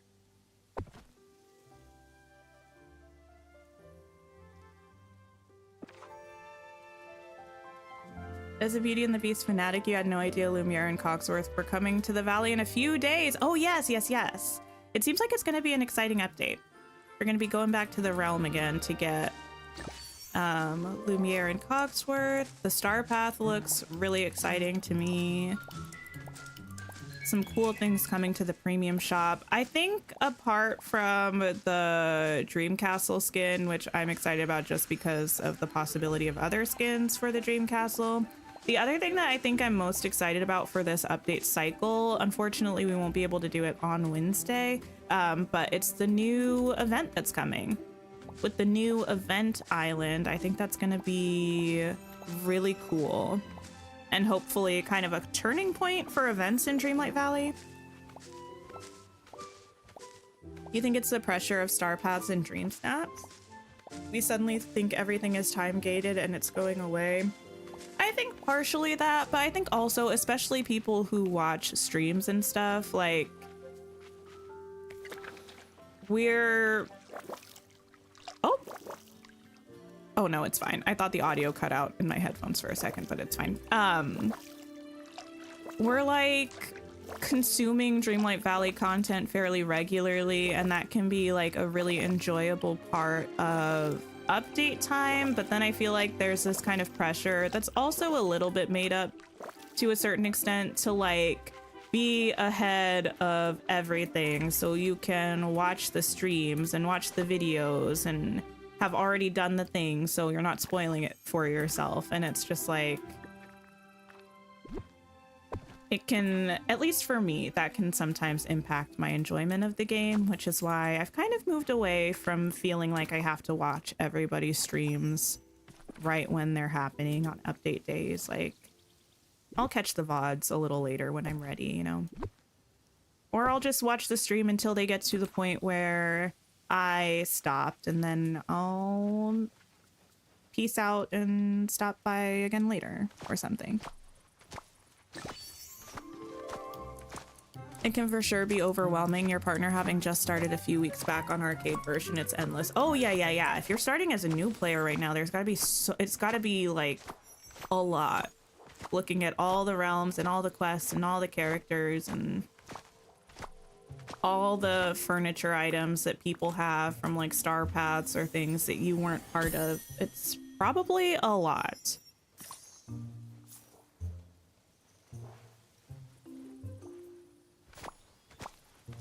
You also like to take streamer breaks for that very reason. Yeah, I feel like that makes sense.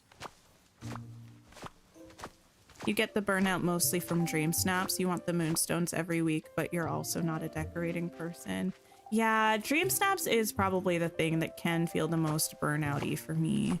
But I usually, I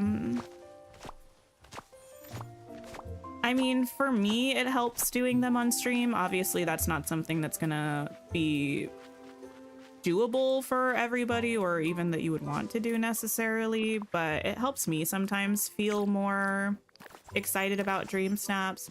But also, I very much give myself a pass if I really am not feeling the theme. I always submit something, but I allow myself to do the bare minimum if I feel like I need to for my own mental well-being. Like, at the end of the day, I do want moonstones because I want to get everything and not have to spend thousands of dollars. But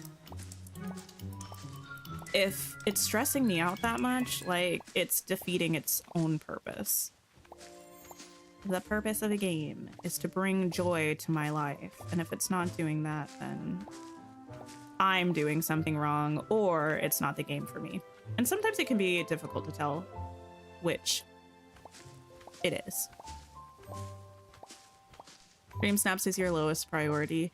I do, like, sometimes I have fun doing dream snaps. Sometimes I don't. I'm not gonna force myself to spend 3 hours on a dream snap that I hate.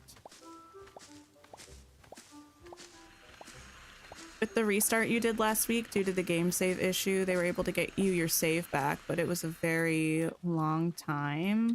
I'm glad they were able to get it back for you, though. Honestly, that was really scary. Every time I opened my game, I was like, will I have lost progress? I don't know. I don't know.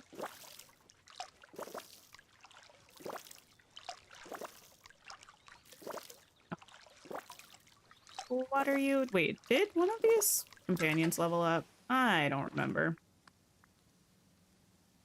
Sometimes I just kind of subconsciously flip through the, or like click past the menu. Both of them did. Lovely, lovely, lovely.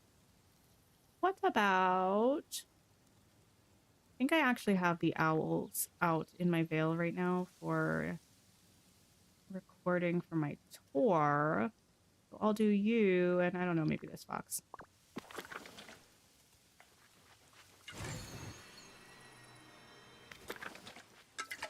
There we go.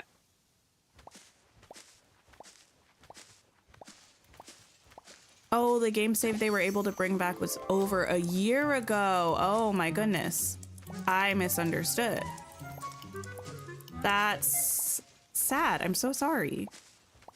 Hopefully you're enjoying restarting, though, since you chose to do that. Were they able to at least get you back, like, anything that you got from a star path or from the premium shop? Because I feel like that's bare minimum. Bare minimum. Because it's one thing to redo the quests, especially if you don't mind. It's one thing to redo, like, waiting for Scrooge items if, like, you feel like you're at least going to get them eventually.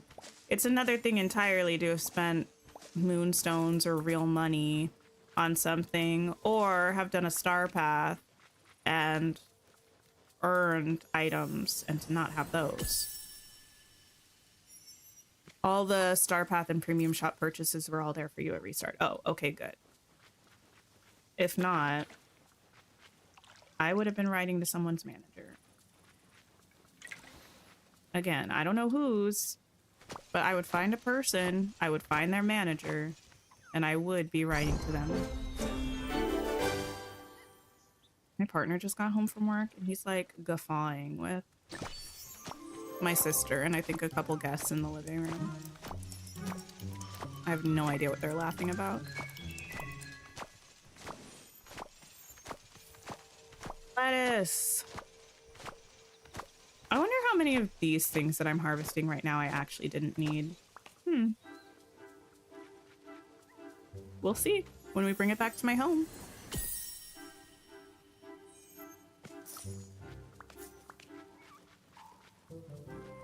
One thing's for sure, two things for certain. Anthony is asking to be calmed and leaving with something. Well, yes, I respect it. I do.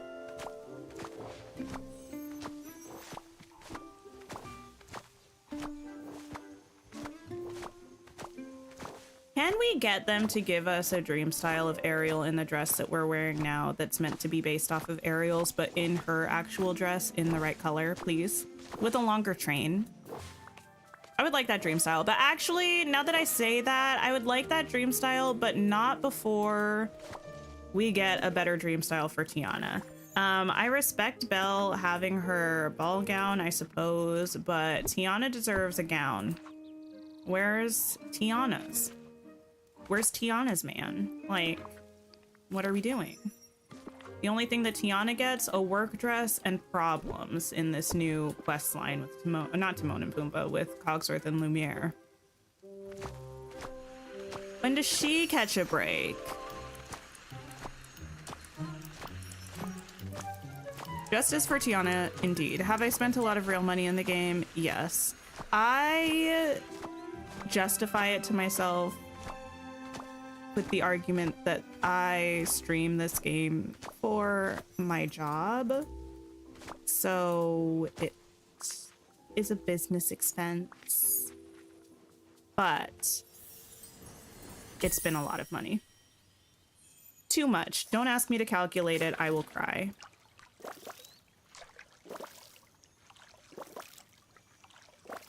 You keep picking up your flower garden with your vacuum. Oh no. Don't even get me started on them shading my girl Tiana. Honestly, I feel like we need, like, I don't know.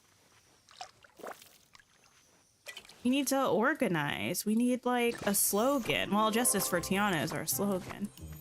We need, like, a banner. We need artwork. We need a petition. Maybe we'll get more princess dresses, dream styles with the Cinderella update. See, that's what the streets were speculating, but then we got Belle's ball gown now, so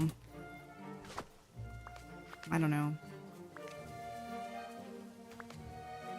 Not buying any more dream styles until they do right by your girl Tiana. We love that. You read the most beautiful piece from a creator basically saying we can celebrate her hard work, but also need to equally celebrate her royalty. That is so true. It is true. She deserves better. 3 days until the update is crazy. I know. Are you ready for it? Speaking of ready for it, has anybody else read the exclamation mark rumors? Rumors. I read this from like 2 sources. I don't know if they're true or not. It's none of my business, and yet I'm going to talk about it, but with rumors that not 1, but 2 divas have declined offers to play at the Super Bowl this year. I can't be the only one who's seen this.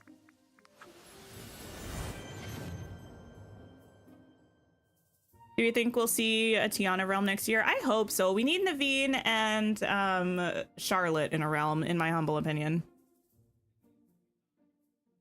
You can't remember seeing that? You did see that? Well, yes. The streets are saying that Miss Swift and Adele herself have both declined.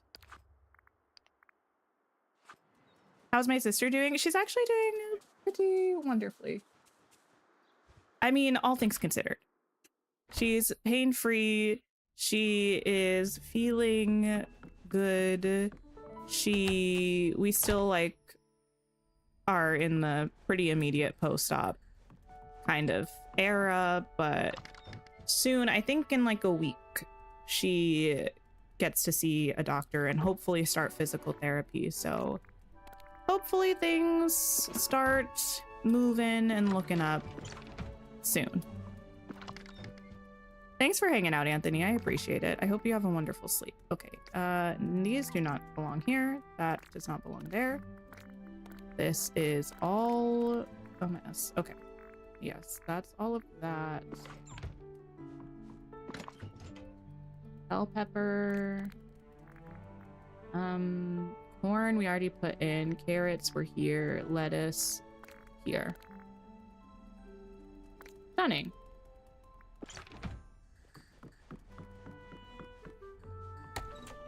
Thank you so much for that, Jelly. I really do appreciate it. Yes, everybody or anybody who has either donated to the GoFundMe for my sister or who has shared it around, I honestly really truly appreciate it, and I know she does too. If you were not aware, there is a link in the description. Do not feel pressured to share if you can't. I understand that things are and can be very difficult financially, but if you wouldn't mind at least like sharing the link around if you know of any spaces, that would be very helpful. It's a long dramatic saga that I won't regale you with right now, but if you're interested in knowing what's going on, that's all in the description box.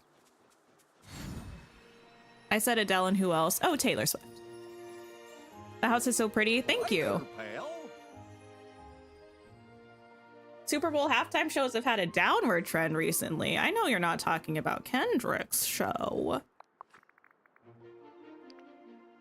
Kendrick's show was cinema. There we go.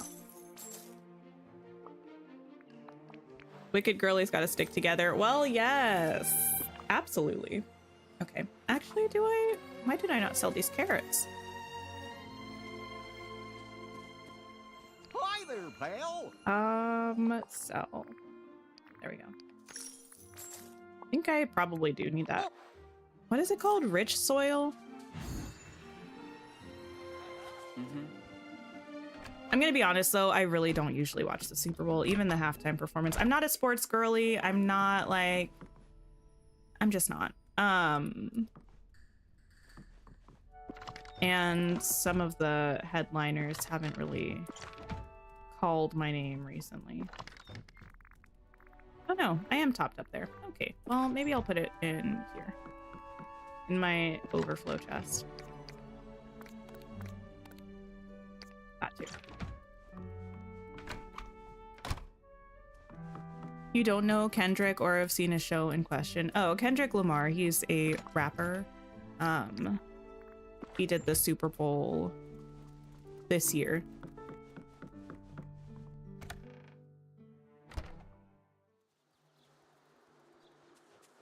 Those two names turning it down don't surprise you. Yeah, to be fair, I feel like some people like the Super Bowl is like a huge platform.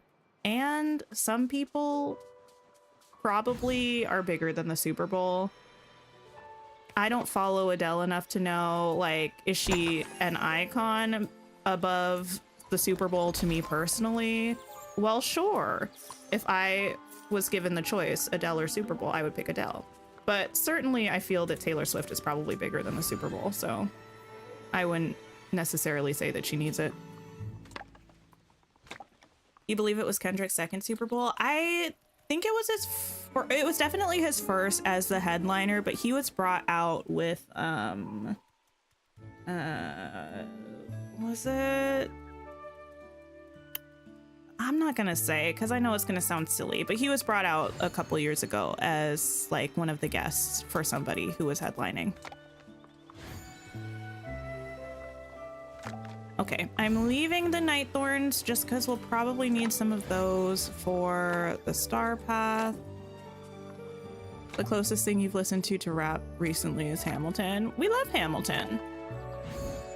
What a nice day. Hamilton, a hip opera.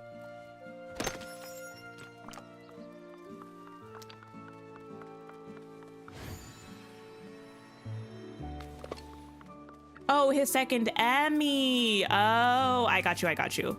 Well, slay. I don't think I actually knew he won the Emmy for it, for this one. I don't really keep up with the Emmys. That's really cool, though.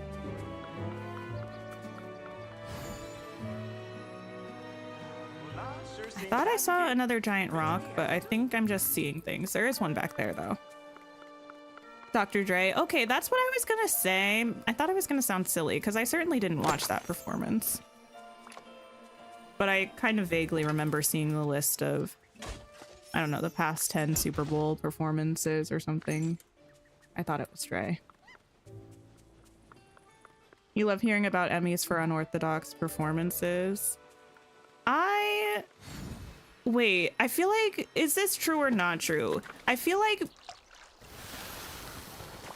is there like an Emmy category for like audiobooks or something? Or is that totally made up? There's some award that's like a big award that has a category for like audiobooks.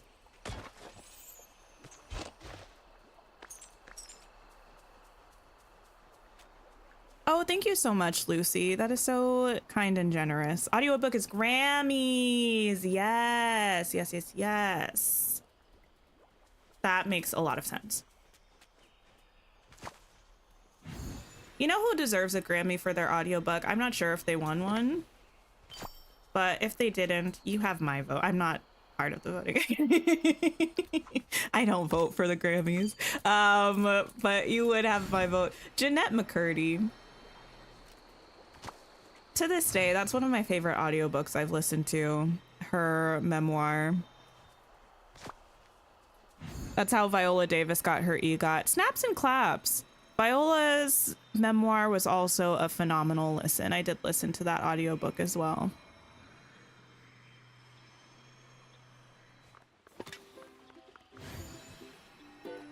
Did we see the Game Changer book series is getting a TV adaptation? Game Changer book series?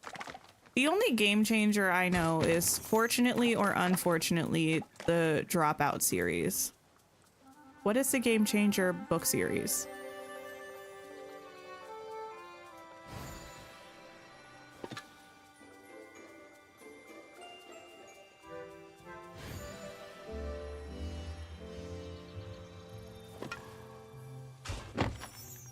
Icon Viola also gave us Camp Michelle Obama. Listen, what was that in? Whatever it was, I didn't watch it, but I think I did see pictures. Viola can do no wrong in my eyes in terms of performances. I don't care if you give me something that's you know what? I don't care. Even if it's something that's like silly or memed, like the way that oh my goodness. The thing is, I watched this entire show and here I am forgetting her name, Annalise Keating. Even if it's the way that Annalise Keating walks in heels, it's impeccable. Like, Viola Davis can do no wrong. Yeah, we support all of her rights and wrongs. Oh, Game Changers by Rachel Reed. A hockey gay romance novel series. Listen, I always say I've had too many hockey romances, and yet I am seated for October, I believe, 11th. It's the 11th or the 14th, which is the day that the third book in the Mendel Hawks series comes out. Also famously, a hockey romance novel. There are so many of, I think what happens is, even if I have had enough of them, there are so many that they're inescapable. I just need to accept the fact that I will probably read many more. I don't think I've heard of the Game Changers one. Mendel Hawks is the one that I am actively invested in. The Off-Campus series, I read a couple of, and I'm interested in continuing. And then the other one is, Here's the thing though, also, all of the titles for the most part sound exactly the same. So I'm thinking of one right now that I believe is a Why Choose hockey romance. And is it a Why Choose? Or is it a reverse arrow? I think it's a Why Choose. But chances of me saying the name of this book and it being the name of a different book, very high. I think it's called Pucking Around though. Haven't read it yet. Probably will.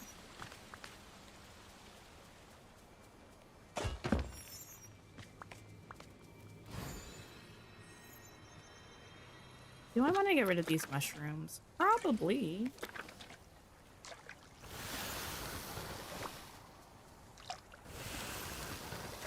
Yeah.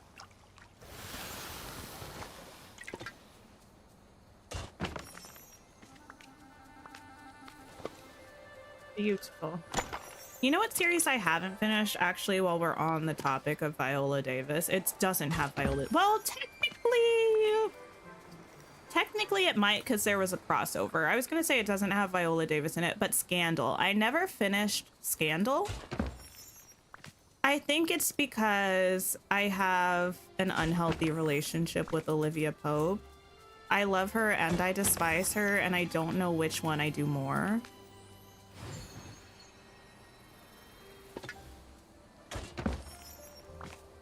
Bitch's house is cute here. Yeah, well, when I when I eventually decorate this biome, I do think it will be cute here. I just haven't gotten around to it yet. But we'll make it happen. We'll make it happen. You know, this village ain't half.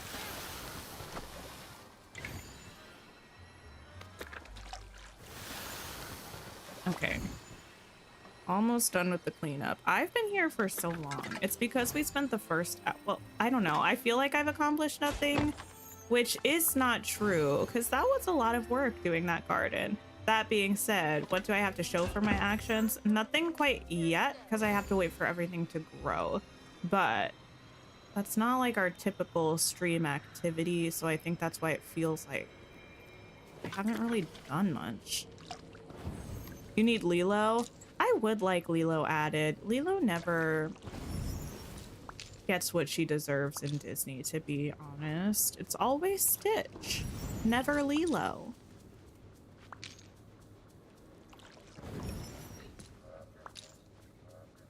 You're also in your audiobook series era, but for you it's TV movies that you've seen. So currently in Bridgerton, although you're to the part of the books that haven't been done on TV yet. Ah, yes, yes, yes.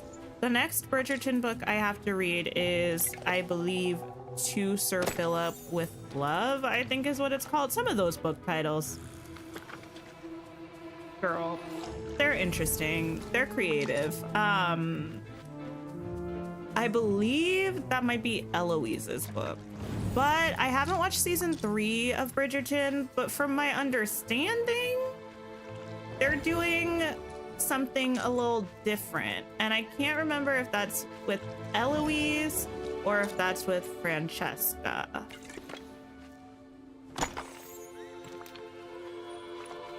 Are we doing a teardown of Storybook Vale before the next DLC? You know what? I need to practice self-love and not do that. So the answer for now is no, unless I change my mind, otherwise known as lose all sanity. I'm not planning on tearing it down. I have so much stuff to build. I still need to build up pretty much all, well, absolutely all of Eternity Isle, because nothing there is decorated. And the vast majority of the valley, because I only have the meadow and the plaza. Remember when I said we were going to autumnify the meadow? That will have to wait. Your friend has watched Scandal probably a dozen times. You watched it the once and you were so mad at the ending. I don't know the ending. But there's one man who I certainly hope is not in the picture. I don't know if it's a popular opinion or not. But there's one man that Miss Pope is with. at one point. I don't like him. To be fair, I don't know if it's that I don't like him or if I just find him boring. I can't remember. He probably did nothing wrong. Let me apologize.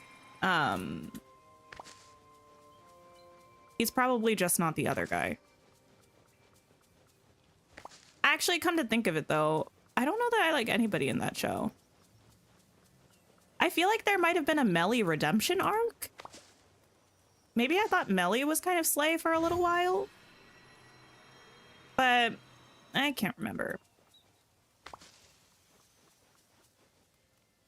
To Sir Philip with Love is the best book in the series. Wait, really?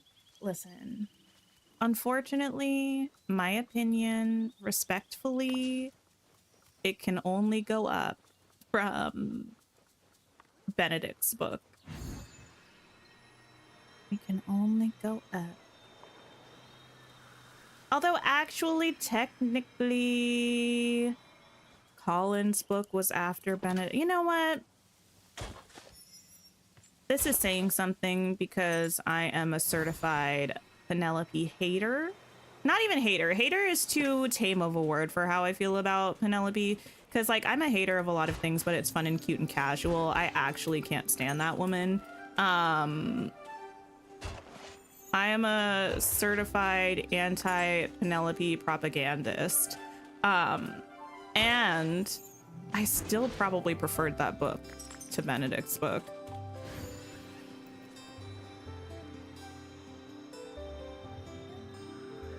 You haven't gotten any of the DDV DLCs. Are they good? I'm a big fan. I like the stories and the quests. I feel like the characters and the maps are probably the biggest draw for a lot of people, and they're both quite good. I think so. Watching Scandal once was enough for you, just not a show that you could handle living through a second time. I'm like that with a lot of shows.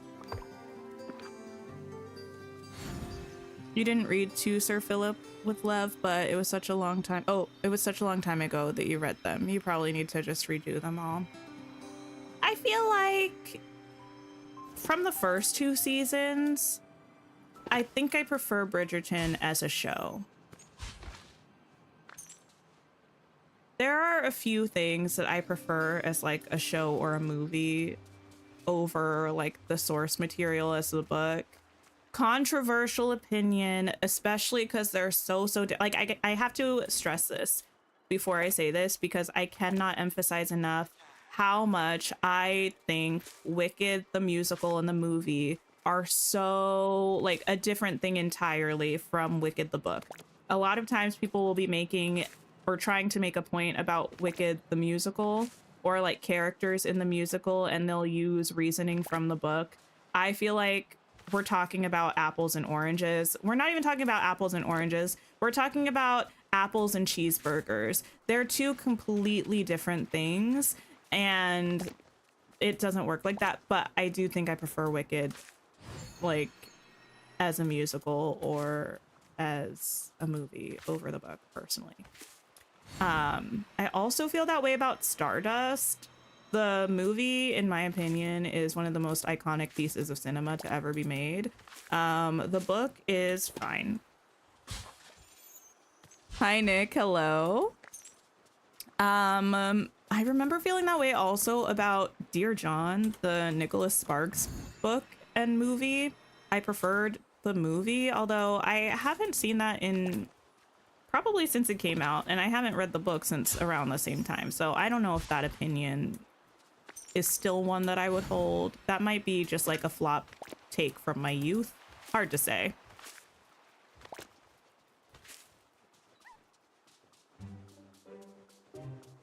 With the DLC, are they just separate valleys that you decorate separately or something? How does that work? Yeah. So we're in the main valley right now. We can go to like Storybook Vale, for instance, and it's a completely different map that that has a completely different item count, so you can decorate it differently. Like the biomes are also incredibly different, totally different vibes. It's the same thing with Eternity Isle from Rift in Time.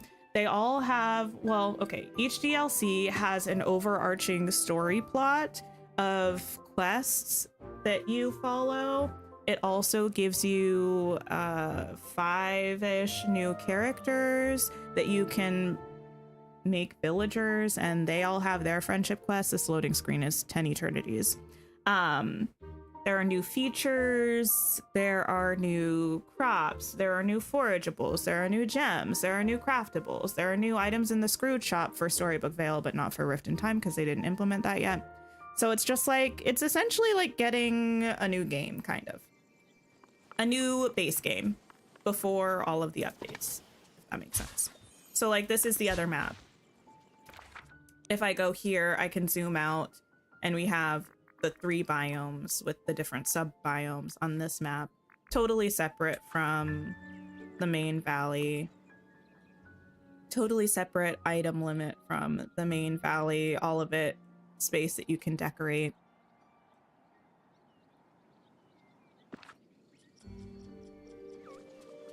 You typically prefer the source material over adaptations, and you think the only reason Bridgerton has been an exception is because it was fleshed out so much more in the show and we got more involved. Possibly.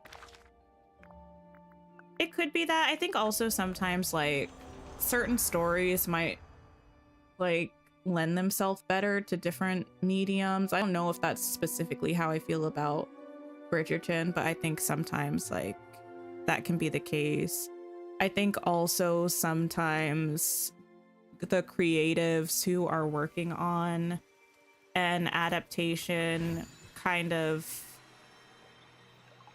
suit the story better than the author or vice versa. Like sometimes sometimes the author kind of expresses the story in a better way. Sometimes like the TV or movie creatives do. Love Stardust didn't make it through the book. I did make it through the book. It's like, I would not say it's totally different, but the vibes are just not the same. You read Stardust last year or maybe the year before and you were surprised by how much you prefer the movie. The movie is so good. The movie should have had more hype. The cast, yeah. It's just so good. It's so fantasy, it's so whimsical, it's so fun. Can you move people from Storybook to the main valley and vice versa? Yeah, so in the map here, you can give people permissions to just roam around. You can turn them on and off for each map. So in my main valley, I give everyone permissions. Like, Aurora here is from Storybook Vale. We have Rapunzel in Remy's from Rift in Time, and you can give them permission to wander around here, but you can also move their houses in furniture mode. If you go to houses, if I scroll down, no, those are the player houses. This is Aurora's house. I could click her house and I could place it down here if I wanted to in the main valley, or I could place it on the map from Rift in Time if I wanted to, even though she's from Storybook Vale. Like, you can put it wherever you want.